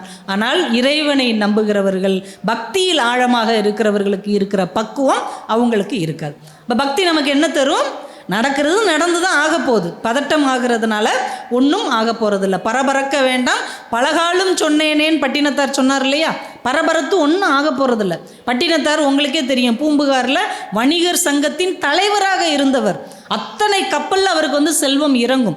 நம்ம வீட்டிலலாம் அந்த குழுக்கையில் நவ தானியங்கள் தான் வச்சுருப்போம், அவர் நவ மணிகள் வச்சுருப்பார். ஒரு இதில் தங்கமாக இருக்கும், தங்கம் விற்கிற விலையில் ஒரு குழுக்க நிறைய தங்கமாக இருந்தால் எப்படி இருக்கும், ஒரு குழுக்கையில் வெள்ளி, இப்படி நவ மணிகள் இருக்கும். அரசருக்கே பணம் இல்லைன்னா இவர்கிட்ட கடன் வாங்குவாராம். பட்டினத்தாரை வர சொல்லி இவர் பேரேடெல்லாம் எடுத்துகிட்டு போய், அவர் செட்டியாரில் நகரத்தாரில் எவ்வளோ தெளிவாக இருப்பார், அரசர்கிட்ட சைன் வாங்கி கடனை கொடுத்துட்டு எவ்வளோ வட்டின்னு சொல்லிட்டு வருவார். அரசருக்கு இவர் போய் கடன் கொடுத்துட்டு வருவார். ஆனால் திடீர்னு அவர் வாழ்க்கை எப்படி மாறிடுச்சு? காதற்ற ஊசியும் வாராதுக்கான் கடை வழிக்கேன்னு மகன் எழுதி வச்சுட்டு போன அந்த நிமிடம், இப்போ மற்றவங்களா இருந்தால் என்ன ஆயிருக்கும்? அவன் பாட்டுக்கு எழுதி வச்சுருக்கான், நம்ம வாழ்க்கையை வாழலாம் நினைப்போம் இல்லையா? அந்த ஒரு கட்டத்தில் இறைவன் குருவாக அவரை வழி நடத்தி இருக்கிறாய். குருவாய் வருவாய் அருள்வாய் குகனேன்னு சொல்கிறோம் இல்லையா? யாருக்கு எந்த நேரத்தில் இறைவன் குருவாக வருவான் என்பதை கணிக்க முடியாது. நாம் நினைக்கிறோம் குரு அங்கே இருக்கிறாரா, குரு இங்கே இருக்கிறாரா, இவரை போய் பார்த்தா நமக்கு குருவாக அமையுமான்னு நம்ம அலைவோம். நடக்கவே நடக்காது. குரு நம்மளை தேடி வர வேண்டும். குரு எப்போ நம்மளை தேடி வருவார்? சீடன் தயாராகிவிட்டால் குரு வந்து விடுவார். சீடன் தயாராகிறது யார் கையில் இருக்குது? நம்ம கையில் தான் இருக்குது. தண்ணீரும் தாகமுள்ளவனைத்தான் தேடுகிறதுன்னு ரூமி ஒரு வார்த்தை எழுதினார். நம்ம நினைக்கிறோம் நம்ம தான் தாகத்தோட தண்ணியை தேடுறோம். உண்மையான தாகத்தோடு தேடுகிறவனை தண்ணீர் தேடிக்கொண்டு இருக்கிறது. அப்போ நாம் சரியான சீடனாக இருந்தால் குரு தேடி வருவார். பட்டினத்தாருக்கு அந்த ஒற்றை வரியில் குரு தேடி வந்துட்டார். என்னாச்சு? அவ்வளவு செல்வந்தராக இருந்தவர், அவ்வளவு செல்வ செழிப்பில் இருந்தவர் எல்லாத்தையும் உதறிட்டு கோணத்தை கட்டிட்டு போயிட்டார். ஊரே அதிர்ந்து போயிடுச்சு. பட்டினத்தாரா அவர் மாறிட்டார், கோவணத்தை கட்டிட்டு போயிட்டார். அரசன் அதிர்ந்துட்டான். அப்படியான அரசன் தேடி வர்றான். அவர் ஒரு பாறையில் உட்காந்துருக்கிறார். அரசன் கேட்குறாரு, என்னையா அது, எவ்வளோ பெரிய வணிகர் சங்க தலைவர் நீங்கள், எவ்வளோ பெரிய செல்வந்தர், எவ்வளோ ஒரு ராஜ்யம் உங்கள்கிட்ட இருந்தது, நீங்களே உங்ககிட்டயே நான் கடன் வாங்கியிருக்கிறேன், ஆனால் இப்படி உட்காந்ததில் உங்களுக்கு என்ன கிடைத்தது? அரசன் கேட்குறான். பட்டினத்தார் சிரிச்சுக்கிட்டே சொன்னார், உனக்கு நான் கடன் கொடுப்பேன், நீ கம்பீரமாக உட்காந்துருப்ப, நான் நின்றுக்கிட்டு உனக்கு கடன் கொடுப்பேன். இப்போ என்கிட்ட எதுவுமே இல்லை, நான் உட்கார்ந்துருக்கிறேன், நீ நின்று கொண்டு இருக்கிறாய். இதைத்தான் எனக்கு ஆன்மீகம் தந்து.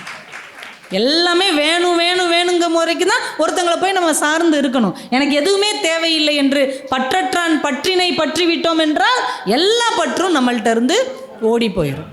இப்போ அந்த மனநிலைக்கு நம்மளை கொண்டு வரணும். அதுதான் சீடன் தயாராகிற ஒரு முறை. மாணிக்க வாசகருக்கு எப்படி வந்தார்? குருந்த மரத்தடியில் சிவபெருமானாகவே உட்கார்ந்துருந்தார். அந்த ஒரு செகண்ட் அவர் விட்டுட்டார். விட்டதுக்கப்புறம் எவ்வளவு அழுது இருக்கிறார். எல்லாருக்கும் பாடம் நடத்தி இருக்கிறார். என் கூட எல்லாரும் வாங்க முக்திக்குன்னு சொன்னோன்னே எல்லாரும் போயிருக்காங்க. இவர் பயந்து போய் அங்கேயே உட்காந்துட்டார். திரும்ப சிவபெருமானை அவர் மீண்டும் தரிசிப்பதற்கு தான் அவ்வளவு அழுக. நீங்கள் படிக்கிறோம்ல, திருவாசகத்திற்கு உருகார் ஒரு வாசகத்திற்கு முருகார். இவ்வளவு அழுகையும் எதுக்கு? உன்னை மிஸ் பண்ணிட்டேனே, நீ கூப்பிடும் போது நான் வந்திருக்கணுமே, அந்த ஒரு கணம் தவற விட்டுட்டேனே. அது மாதிரி நம்ம வாழ்க்கையிலையும் நம்ம தவற விட்ட தருணங்கள் நிறைய இருக்கும். அதை மீட்டெடுப்பதற்கு இனியாவது நாம் நம்மை தயார் செய்து கொள்ள வேண்டும் என்றால் இந்த ஆணவம் கண்மம் மாயையிலிருந்து கொஞ்சம் கொஞ்சம் விலகி இருக்கணும். முழுமையாக நம்ம போக முடியாது, நம்ம இல்லறத்தை சார்ந்து இருக்கக்கூடியவர்கள். அப்போ கொஞ்சம் ஆணவம் அப்படிங்கிறது என்ன?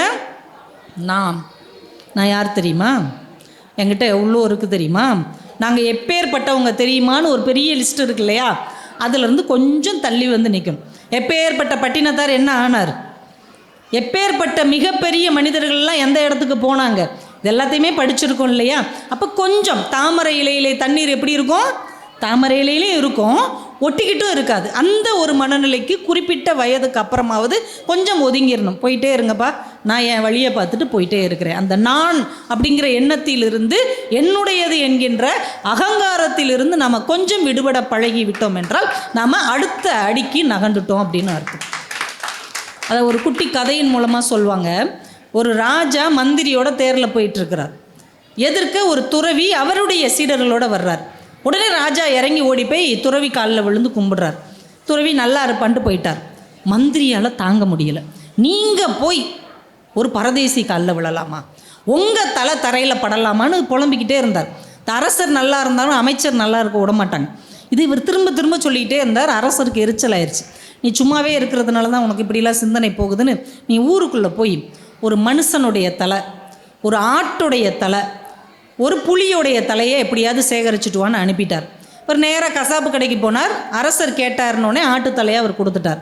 இப்போ புலியோடைய தலைக்கு எங்கே போகுதுன்னு பார்த்தா ஒருத்தர் காட்டிலேருந்து வேட்டையாடிட்டு அப்போ தான் கொண்டு வர்றார். இந்த பருப்ப அரசனுடைய ஆணை, புலியோடைய தலை வேணும். உடனே அவன் பயந்து போய் கொடுத்துட்டான். இப்போ மனுஷ தலைக்கு யார்கிட்ட போய் கேட்குறது? நேராக சுடுகாட்டுக்கு போனார். அங்கே வெட்டியான் உட்காந்துருந்தார். அர்ஜெண்ட்டாக ஒரு மனித தலை வேணும். அப்படின்னா உன் தலையைத்தான் வெட்டி எடுக்கணும். இதெல்லாம் ஒன்றும் அர்ஜென்ட்டு ஆர்டினரிலாம் கிடையாது. அதான் ப்ரெஸ்ஸாக ஒரு பீஸ் வந்துக்கிட்டு இருக்கு, கொஞ்ச நேரம் வெயிட் பண்ணி எல்லோரும் போன உடனே தர்றேன் அப்படின்ட்டு இருக்கார். அதே மாதிரி எல்லோரும் போன உடனே எடுத்து கொடுத்துட்டார். 3 தட்டில் வச்சு அரசர்கிட்ட கொண்டு போய் கொடுத்தார். பரவாயில்லையே, சரியாக கொண்டு வந்துட்டியே, இந்த 3 சந்தைக்கு கொண்டு போய் அரசன் ஆணைன்னு சொல்லி 100 பொண்ணுக்கு விற்றுட்டு வா அப்படின்னார். ஒரு நேரம் வந்து அரசன் ஒரு வித்தியாசமான ஆணை இட்டுருக்கிறான். இது ஒன்று 100 பவுன். சட்டுன்னு ஒரு துணியை விளக்குறார். ஆட்டோடைய தலை. அரசனே சொல்லியிருக்காங்கன்னா ஏதாவது வித்தியாசமாக இருக்குன்னு ஒருத்தர் பணம் கொடுத்து வாங்கிட்டார். இன்னொன்று விளக்குறாரு, புலியோடைய தலை. சரி, இதை வீட்டில் பாடம் பண்ணால் பின்வரும் தலைமுறை நம்ம தான் பெரிய வேட்டைக்காரன் நினச்சி ஏமாந்துருவாங்கன்னு அதையும் ஒருத்தர் வாங்கிட்டார். 3வது என்னன்னு எல்லாம் ஆச்சரியமாக பார்க்குறாங்க. டிஷ்ஷுன்னு விளக்குனோடனே மனுஷத்தலை. எல்லாம் பதறிட்டாங்க. என்னையா இது அப்படின்னு. இதுவும் 100 பவுன் தான், எடுத்துக்கோங்க. அச்சோ, இதை கொண்டு போய் என்ன செய்கிறது? சும்மாரியா, பார்க்கவே பயமாக இருக்குது, எடுத்துகிட்டு போங்கிறாங்க. இவருக்கு என்ன செய்யன்னு தெரில. அரசர்கிட்ட வந்து சொல்கிறார், ஆட்டோடைய தலையை காசு கொடுத்து வாங்கிட்டாங்க, புலியுடைய தலையை வாங்கிட்டாங்க, ஆனால் அந்த மனுஷனுடைய தலையை யாருமே வாங்கலை, என்ன செய்ய? அச்சோ, அப்படியா, சரி இலவசம்னு சொல்லி கொடுத்துரு அப்படின்னார். நம்ம ஆளுக தான் ஓசியில் கொடுத்தா பால்டாயில் கூட குடிப்பாங்களே அப்படின்ட்டு இவர் நேராக வந்து இது வந்து இலவசம், யார் வேணாலும் எடுத்துக்கலாம், மந்திரிங்கிறதுனால உன்னை சும்மா விட்ற மரியாதையை எடுத்துகிட்டு போயிடு அப்படின்ட்டு இருக்காங்க. இல்லைனா உன்னை கல் எடுத்து எறிவோன்னு இருக்காங்க. இன்னும் ஓசியில் கொடுத்தா கூட வாங்க மாட்டேங்கிறாங்கன்னு ஆச்சரியப்பட்டு அரசர்கிட்ட சொல்கிறார். என்ன அரசே, ஆடை கூட காசு கொடுத்து வாங்குறாங்க, புலியோடைய தலையை பணம் கொடுத்து வாங்குறாங்க, மனுஷ தலையை இலவசமாக கூட வாங்க மாட்டேங்கிறாங்க. இப்போ தான் அரசர் சிரித்து கொண்டே சொன்னார், உங்கள் தலை காலில் படலாமா, உங்கள் தலை தரையில் படலாமான்னு சொன்னியே, இந்த தலை உடம்புல இருக்கிற வரைக்கும் தான் இதுக்கு மரியாதை. இந்த தலை தனியாக வந்துருச்சுன்னா, இந்த உடலில் உயிரில் இல்லைன்னா, ஒரு ஆட்டுக்கும் ஒரு புலிக்கும் இருக்கிற மரியாதை கூட மனித தலைக்கு இல்லை என்பதை நீ புரிந்து கொள்ள வேண்டும் என்பதற்காகத்தான் இதை செஞ்சேன்னார். யோசிச்சு பாருங்கள், நம்ம எவ்வளவு ஆசையாக நேசிக்கிற ஒரு விஷயம் நம்ம கண்ணாடிக்கு முன்னாடி இருக்குது. கண்ணாடிக்கு முன்னாடி நின்னவுடனே உலகத்திலேயே அழகான ஒரு கம்பீரமான ஒரு வசீகரமான முகம் தெரியும் இல்லையா? நம்ம நேசிக்கிற ஒரே ஒரு ஆள்னா அதுதான். கண்ணாடிக்கு முன்னாடி பார்க்கும்போது நம்மளை தானே நம்மளுக்கு பிடிக்கும். நம்ம உயிரை விடவா இன்னொரு உயிர் ரொம்ப முக்கியமாக போயிட போகுது. ஆனால் இந்த உயிர் உடலோடு இருக்கிற வரைக்கும் தான் இதுக்கு மரியாதை. அதுக்கப்புறம் இன்றைக்கி நம்ம இவ்வளோ கம்பீரமாக இருக்கிறோம். நாளைக்கு ஏன் நிலையாமை தத்துவத்தை நம்ம சமயம் திரும்ப திரும்ப திரும்ப சொன்னதுன்னா, இது நிலை இல்லை என்பதை நம்ம புரிந்து கொண்டு கொஞ்சம் ஒதுங்கி வாழ வேண்டும் என்பதற்காகத்தான். வையீர் கதிரோனை வாழ்த்தி இல்லை என்பவருக்கு நொய்யின் பிளவேனும் பகிர்மின்கள் என்று அருணகிரிநாதர் சொன்னார். எல்லாருக்கும் இல்லாதவங்களுக்கு ஒரு நொய்யின் பிளவையாவது கொடுங்கப்பா. உங்ககிட்ட ஒன்றுமே இல்லாட்டாலும் என்ன இருக்கோ அதில் கொஞ்சத்தை இன்னொருத்தருக்கு கொடுங்க. இன்னொருத்தருக்கு கொடுக்குற மனசு எப்போ வரும்? இது என்னுடையது இல்லை, எனக்கானது மட்டும் இல்லை, இது நிலையானது இல்லைன்ற ஒரு எண்ணம் வரும்போது தான் இன்னொருத்தருக்கு கொடுக்குறதுக்கு மனசு வரும். இல்லைன்னா கொடுக்க மனசு வருமா? நம்ம வீட்டில் உள்ளவங்கள வந்து பாருங்க, நான் யாரையும் சொல்லலை, 500 சேலை வச்சுருப்பாங்க. ஒரு 10 சேலை அடுத்தவங்களுக்கு கொடுத்துறேன்னா அதெல்லாம் கொடுக்க மாட்டேன். இப்போ நீயாவது கெட்டுதே, 10 சேலையை தானே கெட்டுவேன். நாளைக்கு வீட்டுக்கு வர்ற மருமகளுக்கு கொடுப்பேன். அவங்க அந்த அம்மா கெட்ட சேலையவா அந்த பிள்ளைய கெட்ட போகுது. அவங்க அல்ட்ரா மாடர்னாக போய்கிட்டு இருக்கிறாங்க. ஆனால் நம்மக்கிட்ட இருக்கிறதுல தேவையில்லை அப்படின்னு எதையுமே நம்மளால் ஒதுக்க முடியல. அப்போ என்ன அர்த்தம்? இது என்னுடையது என்னுடையது என்னுடையதுன்னு ஆழமாக பதிஞ்சு வச்சுருக்கோம். இதிலிருந்து வெளியில் வரணும் என்றால் இந்த நிலையாமை என்கின்ற தத்துவத்தை நாம் புரிந்து கொள்ள வேண்டும். அதனால தான் அப்பர் சொன்னார், பருத்த தொந்தி நம்மதென்று நாம் இருக்க, நாய் நரி கழுகு தம்மதென்று தான் இருக்கும் கான் அப்படின்னார். நம்ம நடந்து போகும்போது இந்த உடம்பு என்னோடது, இந்த அழகான தொந்தி என்னோடது, இந்த அழகான முகம் என்னோடது நம்ம நினப்போமா? ரோட்டில் போகும்போது நல்லா ஸ்டைலாக நடந்து போகிறோம். இந்த காக்கா கழுகு சொல்லுமா, இது ஏன் ஆளு, இது ஏன் ஆளு. நாயும் நரியும் சொல்லுமா, அதெல்லாம் கிடையாது, இவங்க எங்கள் ஏரியா, இவங்க எங்காள் அப்படிங்குமா. ஏன் இறந்த பிறகு பங்கு போட்டுறதுக்கு அது சண்டை போடும் அப்படின்னார். இது அப்பர் காலத்தில். இப்போ அதுக்களுக்கெல்லாம் வாய்ப்பே இல்லை. சாம்பல் தான். சர்ன்னு ஒரு மிஷினில் விட வேண்டியது, தட்டன்னு சத்தம் கேட்கும், திரும்பி வர வேண்டியது ஒரு கேரி பேக்கில் போட்டு குடும்பத்தோட பல்லு விளக்குங்கன்னு கொடுத்து விட்டுறாங்க. போன வாரம் வரைக்கும் அவர் யார்? நம்ம சித்தப்பா. எங்கள் சித்தப்பா மாதிரி உண்டா? அவரெல்லாம் எப்பேற்பட்ட ஆள், எதுனாலும் எங்கள் சித்தப்பாட்டை தான் கேட்டு செய்வோமோ. அவர் போய் சேர்ந்த உடனே இதை எப்போ எடுப்பீங்க? எதை? உங்கள் சித்தப்பாடா இருக்கட்டும், அது போன வாரம். இந்த வாரம் அதுதான். அப்போ எவ்வளவு பெரிய சாதனை செஞ்சாலும் சரி, எவ்வளவு பெரிய செல்வந்தராக இருந்தாலும் சரி, எவ்வளவு ஞானத்தின் உச்சியில் இருந்தாலும் சரி, கடைசியில் நாம் இங்கே தான் போகிறோம் என்கின்ற உணர்வை நாம் புரிந்து கொள்வதற்காகத்தான் இந்த 6 உட்பகையை அழிப்பதற்கு கந்த சஷ்டி விரதத்தை ஒவ்வொரு வருஷமும் நம்ம முன்னோர்கள் கை கொள்வதற்கு செய்கிறார்கள். தானவத்தை விட்டுட்டோன்னு வைங்க, ஒரு கட்டத்திலேருந்து தப்பிச்சிடலாம். கண்மம், நம்ம முன்னோர்கள் செஞ்ச தப்பு, நாம் செஞ்ச தப்பு, போன பிறவிகளில் செஞ்ச தப்பு, செய்ய போகிற வினை எல்லாம் ஒன்று சேர்ந்துருக்கும்ல, அதுக்கு தான் கர்மா, கண்மம் அப்படின்ட்டு பேரான். முன்னோர்கள் செஞ்ச தப்புக்கெல்லாம் நாம் எங்கே பழியேற்க முடியுமா? முன்னோர்களுடைய சொத்து யாருக்கு வருது? உணர்ந்து மைக் செட்டுக்காரரே உணர்ச்சி வசப்பட்டார். நமக்கு தானே வருது. நம்ம தாத்தாவுக்கு சுகர் இருந்தால் யாருக்கு வருது? சுகர் இருந்தாலும் நமக்கு தான், சொத்து இருந்தாலும் நமக்கு தான். அப்போ அவங்க செஞ்ச புண்ணியமும் நமக்கு தான், பாவமும் நமக்கு தானே, அவங்க செஞ்ச வினைகள் நமக்கு தானே. அதனால தான் பெரியவங்க சொல்கிறாங்க, போகிற காலத்தில் 4 புண்ணியத்தை சேர்த்து வைங்க பிள்ளைங்களுக்காக. பணத்தை சேர்த்து வைக்கிறோமோ இல்லையோ, புண்ணியத்தை சேர்த்து வைத்தால் பிள்ளைகள் சந்தோஷமாக வாழும். நம்ம சேர்த்து வைக்கிற பணத்தை அவங்க பத்திரமா வச்சுருப்பாங்கன்னு சொல்ல முடியுமாங்க? யாராவது எழுதி தர முடியுமா? 7 தலைமுறை சொத்து இருக்குது, 7 தலைமுறை அதை அனுபவிப்பாங்கன்னு யாராவது எழுதி தர முடியுமா? 100 வருஷத்துக்கு முன்னாடி இந்த இடத்துல யார் இருந்தா? யாருக்கும் தெரியாது. 100 வருஷத்துக்கு பின்னாடி இதே இடத்துல யார் இருப்பா? நிச்சயமாக நம்ம இருக்க போகிறதில்ல. அப்போது ஒரு 100 வருஷம் கூட தாக்கு பிடிக்காத ஒரு வாழ்க்கையில் வாழ்கிற நம்ம 7 தலைமுறைக்கு எப்படி நம்ம சேர்த்து வைக்க முடியும்? நம்ம சேர்த்து வைக்க வேண்டியது புண்ணியத்தை தான் என்பதை நாம் உணர்ந்து கொள்ள வேண்டும். இதை தான் ஞானவேல் நமக்கு கற்றுக் கொடுக்கும். பிள்ளைகளுக்கு நல்ல கல்வியை கொடுக்கணும், நல்ல பண்புகளை, நல்ல பழக்க வழக்கங்களை, வீட்டில் இருக்கிற பெரியவர்களை மதிக்கிற பண்பை. நம்ம வீட்டில் உட்காந்து சாமி கும்பிடணும். இந்த பதிகங்கள்லாம் யாருக்கு எழுதி வச்சாங்க? சொத்து நம்மளோட தானே. பதிகம் யாருக்கு எழுதி வச்சாங்க? ஞானசம்பந்தனுக்கு தெரியாதா? அவருக்கு மனப்பாடம் பண்ணி அவர் தானே எழுதினார். அது ஏன் அவங்க எழுதணும்? ஓலைச்சுவடியில் அவங்க ஏன் எழுதணும்? மாணிக்க வாசகர் ஏன் ஓலைச்சுவடியில் எழுதணும்? அது ஏன் பத்திரமா இருக்கணும்?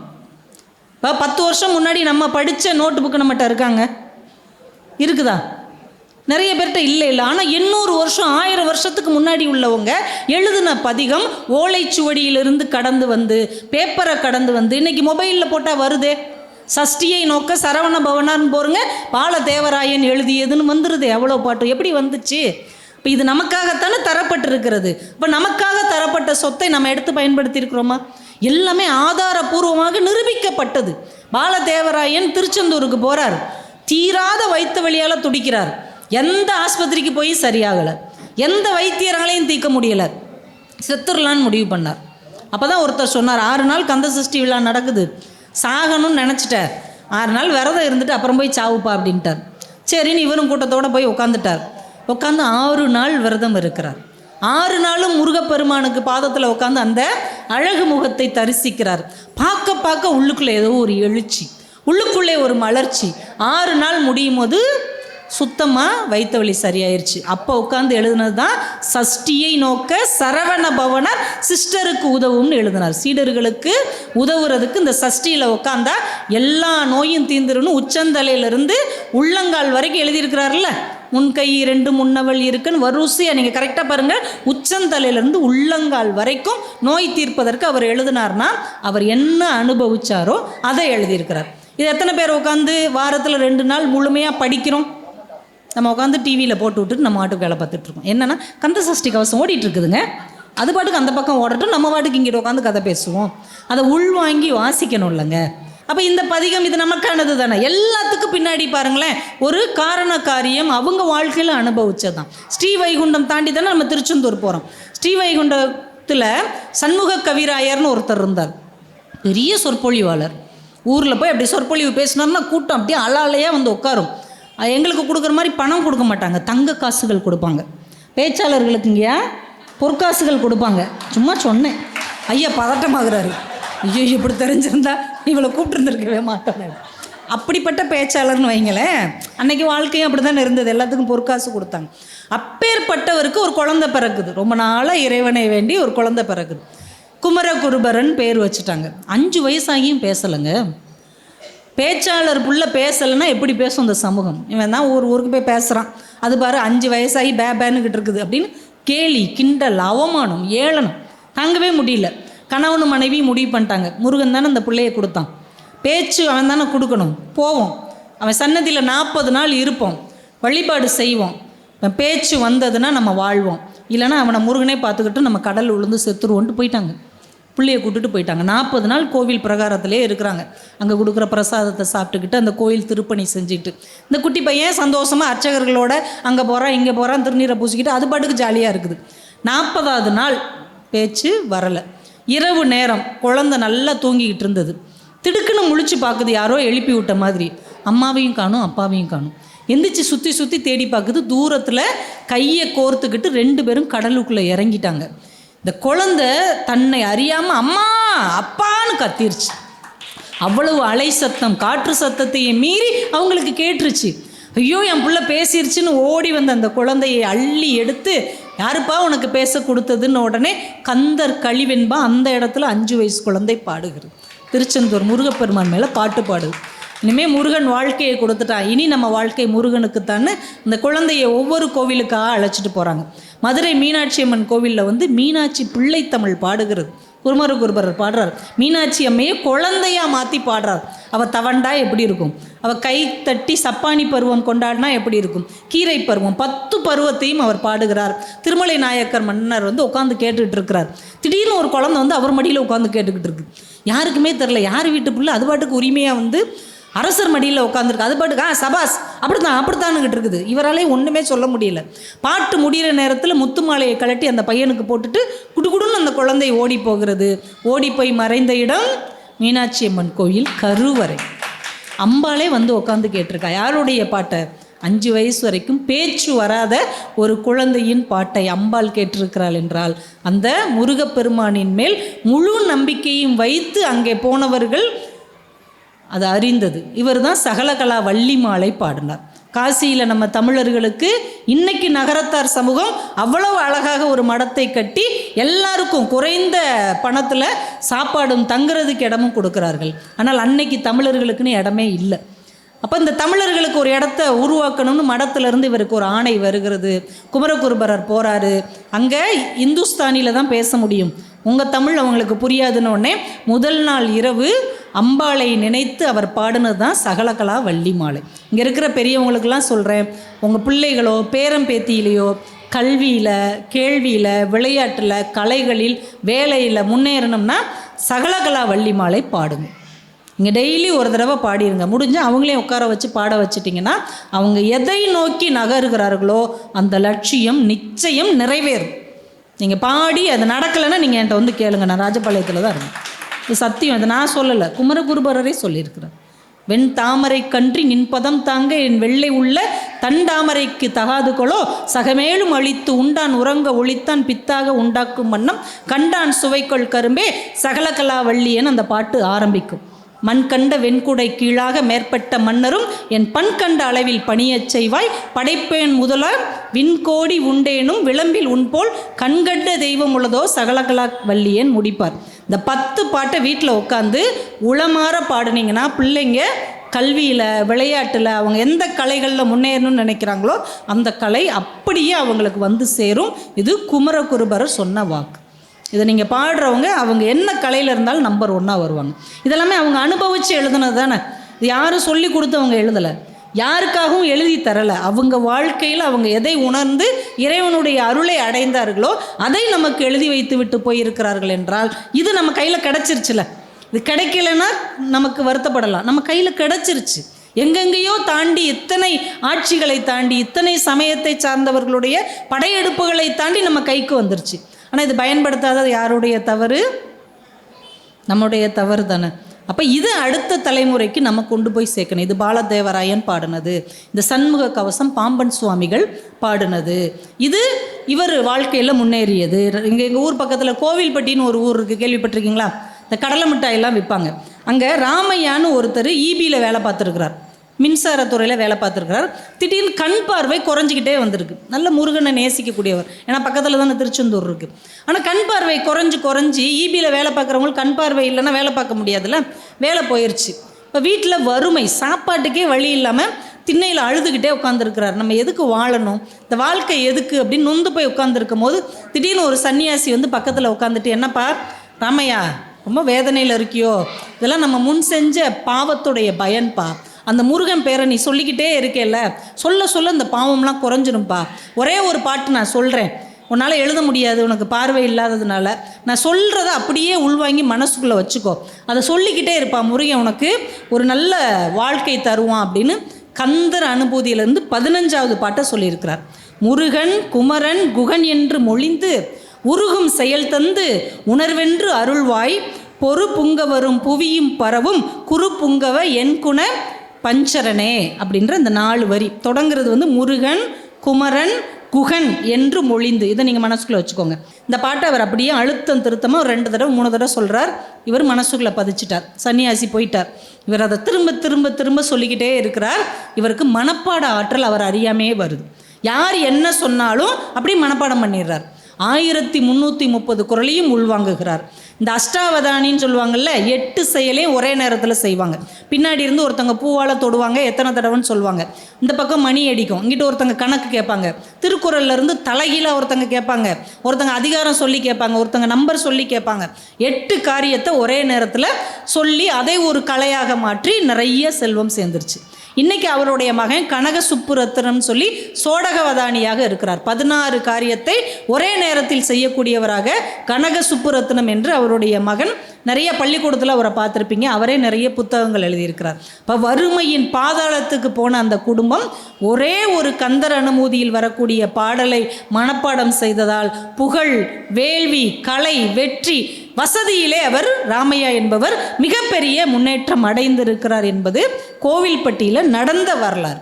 இன்றைக்கும் அவங்க வாரிசுகள் மகிழ்ச்சியாக வாழ்கிறார்கள் என்றால் ஒரு பாட்டு நம்முடைய வாழ்க்கையை மாற்றக்கூடிய வல்லமை படைத்தது.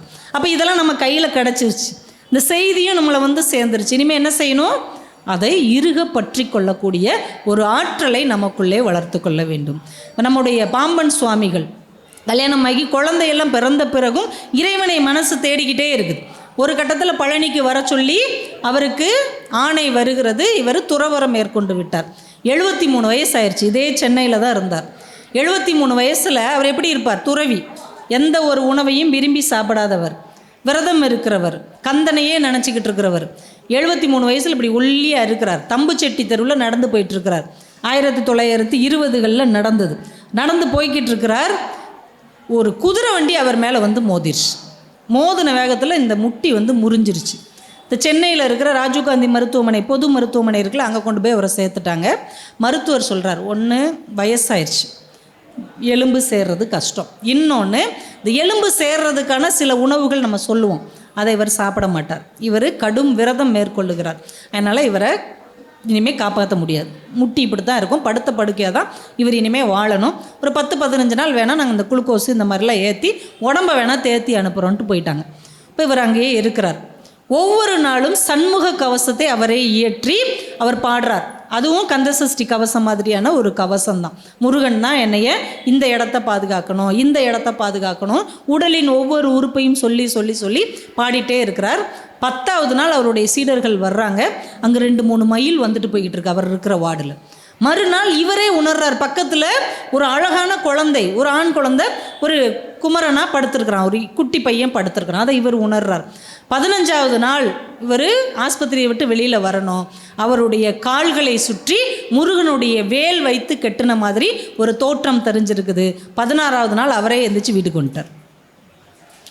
இனிமேல் சேர்க்கவே முடியாதுன்னு ஆங்கிலேய மருத்துவர்கள் முடிவு கட்டிவிட்ட ஒரு உடம்பை சண்முக கவசம் பாடி பாடியே முருகனே வேல் வைத்து கட்டி மீட்டு எழுப்பி இருக்கிறான் என்றால், இன்னைக்கு பாம்பன் சுவாமி நம்ம கூட இல்லை, ஆனால் சண்முக கவசம் இருக்கிறது இல்லையா? இன்றைக்கி நீங்கள் அந்த மருத்துவமனையில் போய் பாருங்கள், அவர் இருந்த வார்டுக்கு பேர் மன்ரோ வார்டு. இன்றைக்கும் பாம்பன் சுவாமிகளுடைய புகைப்படம் அங்கே இருக்குது. அங்கே போகிறவங்கெல்லாம் அவரையும் கும்பிட்டுக்கிறாங்க. உங்களுக்கு சரியான மாதிரி எங்களுக்கும் அந்த முருகன் காப்பாற்றணும்னு வேண்டிக்கிறாங்க. இன்றைக்கும் ஒரு மருத்துவமனையில் பாம்பன் சுவாமிகளுடைய ஃபோட்டோவை வச்சு வழிபாடு செய்கிறாங்கன்னா, அவங்க வாழ்க்கையில் என்ன அனுபவித்தார்களோ, எப்படி அவர்கள் மீண்டு வந்தார்களோ அந்த வழியை நமக்கு காட்டிட்டு போகிறாங்க. திருமுருகாற்றுப்படையிலையும் அழகான பாடலை நக்கீரர் எழுதியிருப்பார். ஆற்றுப்படை அப்படின்னால என்ன தெரியுமா? தமிழில் அருமையான ஒரு இலக்கியம். இந்த காசே இல்லாமல் வறுமையில் வாடுகிற புலவர்கள், இந்த பாடகர்கள், இவங்களாம் இருப்பாங்கள்ல, கலைஞர்கள், அவங்க யாரோ ஒரு அரசனை பார்த்து புகழ்ந்து பாடி பரிசு வாங்குவாங்க. வாங்கிட்டு வரும்போது அவங்கள மாதிரியே கஷ்டப்படுற ஒருத்தர் நிற்பாம்ல, யாரை போய் பார்க்குறது?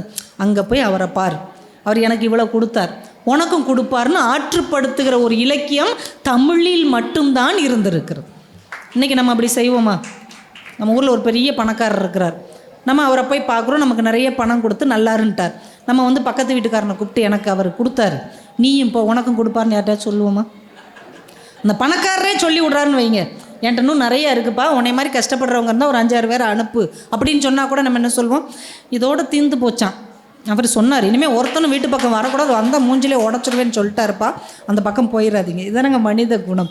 நாம் நல்லா இருந்தால் போதும், அடுத்தவங்க நல்லா இருக்கக்கூடாதுன்னு ஒரு மனசு இருக்குது தெரியுமா? அதுதான் மோசமான மனசு. இந்த அன்பு, கருணை, இரக்கம்லாம் இருக்குது இல்லையா, அதுக்கு பின்னாடி இருக்கக்கூடிய இலக்கியம்லாம் அதை தான் கற்றுக் கொடுக்குறது. அது மாதிரி ராமாயணத்தில் 3 கேரக்டர் வரும் பார்த்துருக்குறீங்களா? கைகேயி, கோசலை, சுமித்திரை. 3 பேரும் வெறும் மனைவிமார்கள் மட்டும் கிடையாது. அவங்கள வச்சு கம்பன் நமக்கு ஒரு மிகப்பெரிய வாழ்க்கையின் அழகை சுட்டி காட்டுகிறான். கைகேயி என்ன பண்ணுறாங்க? அவங்க மகனுக்கு தான் நாடு வேணும்னு நினைக்கிறாங்க. இது மனுஷ குணம் தானே. ஆனால் அது எப்போ அரக்க குணமாக மாறுது தெரியுமா? என் மகனுக்கு நாடு வேணும், ராமன் காட்டுக்கு போகணும், அதுவும் 14 வருஷம் காட்டுக்கு போகணும், அதுவும் தாளிரும் சடைகள் தாண்டி அவன் ஒரு துறவி மாதிரி போகணும். இது என்ன குணம்? இப்போ உன் மகனுக்கு நாடு வேணும்னு நினைக்கிறது யதார்த்தம். ஆனால் இன்னொருத்தியுடைய மகன் காட்டுக்கு போகணும்னு நினைக்கிற போது அந்த குணம் அரக்க குணமாக மாறுகிறது. இப்போ கோசலையை கொண்டு வந்து முன்னாடி நிறுத்துகிறாங்க. கோசலை ரொம்ப நல்லவங்க. அவங்க என்ன சொல்கிறாங்க? பரதன் நின்னிலும் நல்லவன். ராமனை விட பரதன் நல்லவன், அவன் ஆட்சி செய்யட்டும், ஆனால் ராமன் ஏன் காட்டுக்கு போகணும்? இது மனித குணம், இயல்பான மனித குணம். நீ ஏன் நல்லா இருப்பா, என் பிள்ளையும் நல்லா இருக்கணும் நினைக்கிறது மனித குணம். ஆனால் சுமித்திரேன்னு ஒரு கேரக்டர் இருக்காங்களே, அவங்க என்ன செஞ்சாங்க? இலக்குவன் கிளம்புறான், ராமனை காட்டுக்கு போக சொல்லிட்டாங்க, நானும் போகிறேன். நம்மளாக இருந்தால் என்ன சொல்லுவாங்கவா? யாரை காட்டுக்கு போக சொன்னாங்க? ராமனை தானே சொன்னாங்க. கம்முன்னு இரு, நாளைக்கு பரதன் ஆட்சிக்கு வந்துடுவான், நீ இளவரசனாக இருக்கலாம், நம்ம சந்தோஷமாக வாழலாம், இப்படி தான் நம்ம சொல்லுவோம். இவன் என்ன சொல்கிறா? போ, ராமன் கூட போ, தம்பியாக போகாத, அடியவனாக போ. திரும்பி அவன் வந்தாவா, இல்லைன்னா முன்ன அவனுக்கு முன்னாடி நீ முடிஞ்சு போயிடணும், அவன் வந்தால் மட்டும்தான் வரணும். இப்படி சொல்வாளா ஒரு தாய்? இது தேவகுணம். நான் நல்லா இல்லாட்டாலும் பரவாயில்லை, மற்றவர்கள் நன்றாக இருக்க வேண்டும் என்கின்ற எண்ணம் உடையவர்கள் தெய்வத்துக்கு பக்கத்தில் இருக்க முடியும் என்று இந்த 3 கதாபாத்திரத்தை வச்சு நம்முடைய இலக்கியம் கற்றுக் கொடுக்கிறது. என்றால் நாம் அரக்க குணமாக இருக்க போகிறோமா, மனித குணமாக இருக்க போகிறோமா, தெய்வ குணமாக இருக்க போகிறோமாங்கிறது யார் கையில் இருக்குது? நம்ம கைகளில் தான் இருக்கிறது. அதற்காகத்தான் இத்தனை பேருடைய வாழ்க்கையை, வரலாறை நம்ம கைகளில் வந்து ஒப்படைத்திருக்கிறார்கள். வந்த வினையும் வருகின்ற வல்வினையும் கந்தன் என்று சொல்லிட கலங்குமே, செந்தில் நகர் சேவகா என்று திருநீறு அணிவாருக்கு மேவ வாராதே வினை அப்படின்னார். ஒவ்வொரு தடவை திருநீர் பூசும்போதும் செந்தில் நகர் சேவகா. சேவகானா யாரு? கடவுளேன்னு சொல்லலை, வேலைக்காரனேன்னு சொல்கிறோம். ஏன்னா வேலை வச்சிருக்கிறதுனால அவன் வேலைக்காரன் தானே. முருகனை ஒரு வேலைக்காரனாக கூட பார்க்க முடியும்னா யாரால முடியும்? நம்மளால தான் முடியும். இப்படி ஒரு கடவுள் இருப்பாரா நெருக்கமாக? அவனை நீங்கள் வேலைக்காரனாக நினைக்கலாம், குழந்தையாக நினைக்கலாம். குழந்தையாக நினச்சா அவன் பாலமுருகன், குழந்தையாக கொஞ்சலாம். ஒரு இளைஞனா கம்பீரமாக பார்க்கலன்னா குமரன் முருகன். அவன் கல்யாணமாகி நம்மளை மாதிரியே கஷ்டப்படுற ஒருத்தனாக பார்க்கணும்னா சண்முகனாக பார்க்கலாம். அவனுக்கு இங்கிட்ட ஒரு மனைவி, இங்கிட்ட ஒரு மனைவி. அவன் எல்லாத்தையும் துறந்த ஒரு துறவு நிலையில் அவனை பார்க்கணும்னா பழனியில் இருக்கிற பால தண்டாயுத பாணியாக பார்க்கலாம். ஒரே இறைவனை குழந்தையாக, இளைஞனாக, சம்சாரியாக, துறவியாக பார்க்கக்கூடிய வாய்ப்பை தரக்கூடிய ஒரே கடவுள் நம்முடைய முருக கடவுள். அதனால் வந்த வினையும் வருகின்ற வல்வினை. இனிமேல் வினை வராது நம்மளால் சொல்ல முடியுமா? வரும். ஆனால் அது எப்படி போயிடும்? செந்தில் நகர் சேவகா, இந்த செந்தில் நகரை காத்துக்கிட்டு இருக்கிற சேவகா எங்களையும் காப்பாற்று என்று மனமுருக வேடிக்கொண்டால் எல்லா தீவினையும் ஓடி போய்விடும் என்று நம்முடைய முன்னோர்கள் நமக்கு கற்றுக் கொடுத்திருக்கிறார்கள். என்றால் இந்த நல்ல திருநாளில் கந்த சஷ்டி விழாவில் வந்து கலந்து கொண்ட அத்துணை பேர் வாழ்க்கையிலையும் எல்லா நலங்களும் அந்த முருகன் நமக்கு தருவார். நாம் செய்ய வேண்டியது ஒன்றே ஒன்று தான், அவன் பாதத்துக்கு பக்கத்தில் நிற்கிறது. ஒரு குட்டி கதை சொல்லி முடிச்சிடுறேன். ஒரு குளம் இருந்தது. அந்த குளத்தில் நிறைய மீன்கள் இருந்தது. வாரம் ஞாயிற்றுக்கிழமை ஒரு மீனவர் வருவார். ஒரு வலையை எடுத்துகிட்டு வந்து சல்லுன்னு வலையை வீசி மீனெல்லாம் அழுட்டு போயிடுவார். ஒவ்வொரு வாரமும் யார் இல்லை யார் இருக்காங்கன்னு அவங்களுக்குள்ளே பேசி வருத்தப்படுவாங்க. இந்த கொரோனா வந்தப்போ நம்ம இப்படி தானே ஆனோம். இந்த வாட்ஸ்அப்பில் யாரெல்லாம் இருக்கிறாங்க, யாரெல்லாம் இல்லாமல் போயிட்டாங்க, ஒரு பதட்டமாகவே இருந்தோம்ல. இப்போ இவங்களும் பதட்டமாகவே இருப்பாங்க. ஒரு சின்ன மீன் மட்டும் சொல்லும், என்னை அவன் வந்து எடுக்கவே முடியாது, எந்த வலை வீசினாலும் என்னைய கொல்ல முடியாது, நான் வாரம் வாரம் தப்பிச்சிருவேன் அப்படின்னு சொல்லி வாரம் வாரம் தப்பிச்சுக்கிட்டே இருக்கு. இப்படி நீ மட்டும் தப்பிச்சிருக்க, ஏதாவது ஒரு ட்ரிக்கு வச்சுருக்கியா? ஒரு ட்ரிக்கும் இல்லை. நான் என்ன பண்ணுவேன் தெரியுமா, அந்த வலை வீசுகிற மீனவன் நேராக வருவான், ஆற்றுல ஏதாவது ஒரு பக்கத்தில் ஒரு காலை வைப்பான், இன்னொரு காலை குளத்துக்குள்ளே வைப்பான், ஒரு காலை குளத்து கரையில், ஒரு காலை குளத்தில் வைப்பான். அவன் எங்கே வந்து நிற்கிறானோ அவன் காலுக்கு பக்கத்தில் போய் நின்றுடும். அவன் காலுக்கிட்டே வலை வீசுவான், அவன் அப்படி தூரமாக வீசுவான், மீன் அள்ளிட்டு போயிடுவான். அடுத்த வாரம் அந்த பக்கம் வந்து நிற்பான், ஓடி போய் அவன் காலுக்கிட்ட நின்றுவேன். ஒரு நாள் கூட அவனால் வலை வீசி என்னைய பிடிக்கவே முடியாதுன்னு அந்த மீன் சொன்னதான். என் இனிய பெரியோர்களே, இது மீனுக்கு சொல்லப்பட்ட பாடம் அல்ல, நமக்கு சொல்லப்பட்ட பாடம். பரம்பொருளின் பக்கத்தில் பாதத்தில் போய் நின்றுட்டோன்னு வைங்க, எந்த துன்ப வலையை யார் வீசினாலும் நாம் அதில் அகப்பட்டு கொள்ள மாட்டோம்.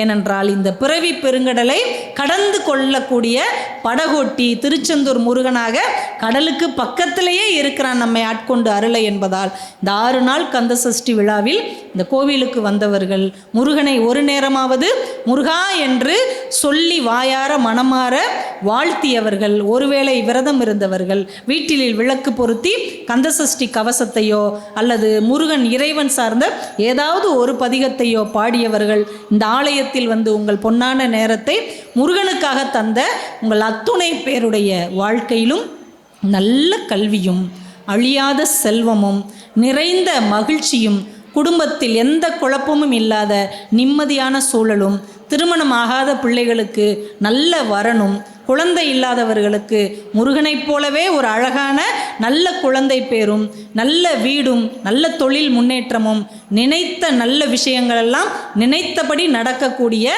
ஒரு நல்ல வரத்தையும் இன்றைக்கு நம்முடைய அம்பத்தூர் முருகன் உங்களை கம்பத்தில் ஏற்றி வைத்து வாழ வைப்பான் என்று என்னுடைய பிரார்த்தனைகளையும் உங்களுக்காக வைத்து, இந்த வருடம் இந்த விழாவுக்கு வந்தவர்கள் அடுத்த வருடம் வரும்போது உங்கள் வாழ்க்கையில் இன்னும் ஒரு உயரத்தை நிச்சயமாக தொட்டிருப்பீர்கள். முருகன் உங்களுக்கு தன் வேலால் ஆசிகள் தருவான். வேலுண்டு வினை இல்லை, மயிலுண்டு பயமில்லை, குகனுண்டு குறையில்லை, எப்போதும் இறைவன் அருளுண்டு, எந்த இன்னலும் இல்லை என்று நகரத்தார் பெருமக்களையும் இங்கே வந்திருக்கிற நல்ல உள்ளங்களையும் வாழ்த்தி இவ்வளவு சிறப்பாக இந்த நிகழ்ச்சியை நடத்தி கொண்டிருக்கிற தலைவர் பூமி ராமநாதன் ஐயா உள்ளிட்ட அத்துணை செயற்குழுவை சார்ந்த பெரியோர்களுக்கும் உங்களுக்கும் என்னுடைய நன்றிகளை தெரிவித்து உங்களிடமிருந்து விடைபெறுகிறேன். நன்றி, வணக்கம். கவிதா ஜவஹர் அவர்கள் அருமையாக ஆன்மீக சொற்பொழிவு நிகழ்த்தினார்கள். இவர்களுடைய செந்தமிழ் தேனாக இனித்தது. இவர்களுடைய தமிழை பாராட்டி சில ஆண்டுகளுக்கு முன்னர் அம்பத்தூர் கம்பன் கழகத்தில் இவர்களுக்கு தமிழ் சுடர் விருது கொடுத்தோம் என்பதை இங்கு ஞாபகப்படுத்துகிறேன். அடுத்து ஒரு சின்ன விஷயம், எங்கள் தலைவர் உங்களுக்கு பொற்காசு தருவாரா என்று கேட்டீர்கள். தலைவர் பொற்காசு தரமாட்டார், எங்களுடைய மேனாம்பேடு முருகன் உங்களுக்கு பொற்காசை அள்ளி அள்ளி தருவார். நீங்கள் ஒருபோதும் சந்தேகப்பட வேண்டாம். எங்களுடைய இனத்திலே சின்னஞ்சிறு ஊராம் சிறுகுடல் பட்டியலை பிறந்த கவியரசு கண்ணதாசன் முற்பகுதியிலே நாஸ்திகனாக இருந்தார், பிற்பகுதியிலே ஆஸ்திகனாக மாறி அர்த்தமுள்ள இந்து மதம் என்ற நூலை எழுதினார். அதுபோல கவிதா ஜவஹருடைய பேச்சை கேட்பதற்கு முன் நாஸ்திகனாக இருந்த மனிதன் அவர்கள் பேச்சை கேட்ட பிறகு ஆஸ்திகனாக மாறிவிடுவான் என்று சொல்லி பாராட்டுகின்றேன்.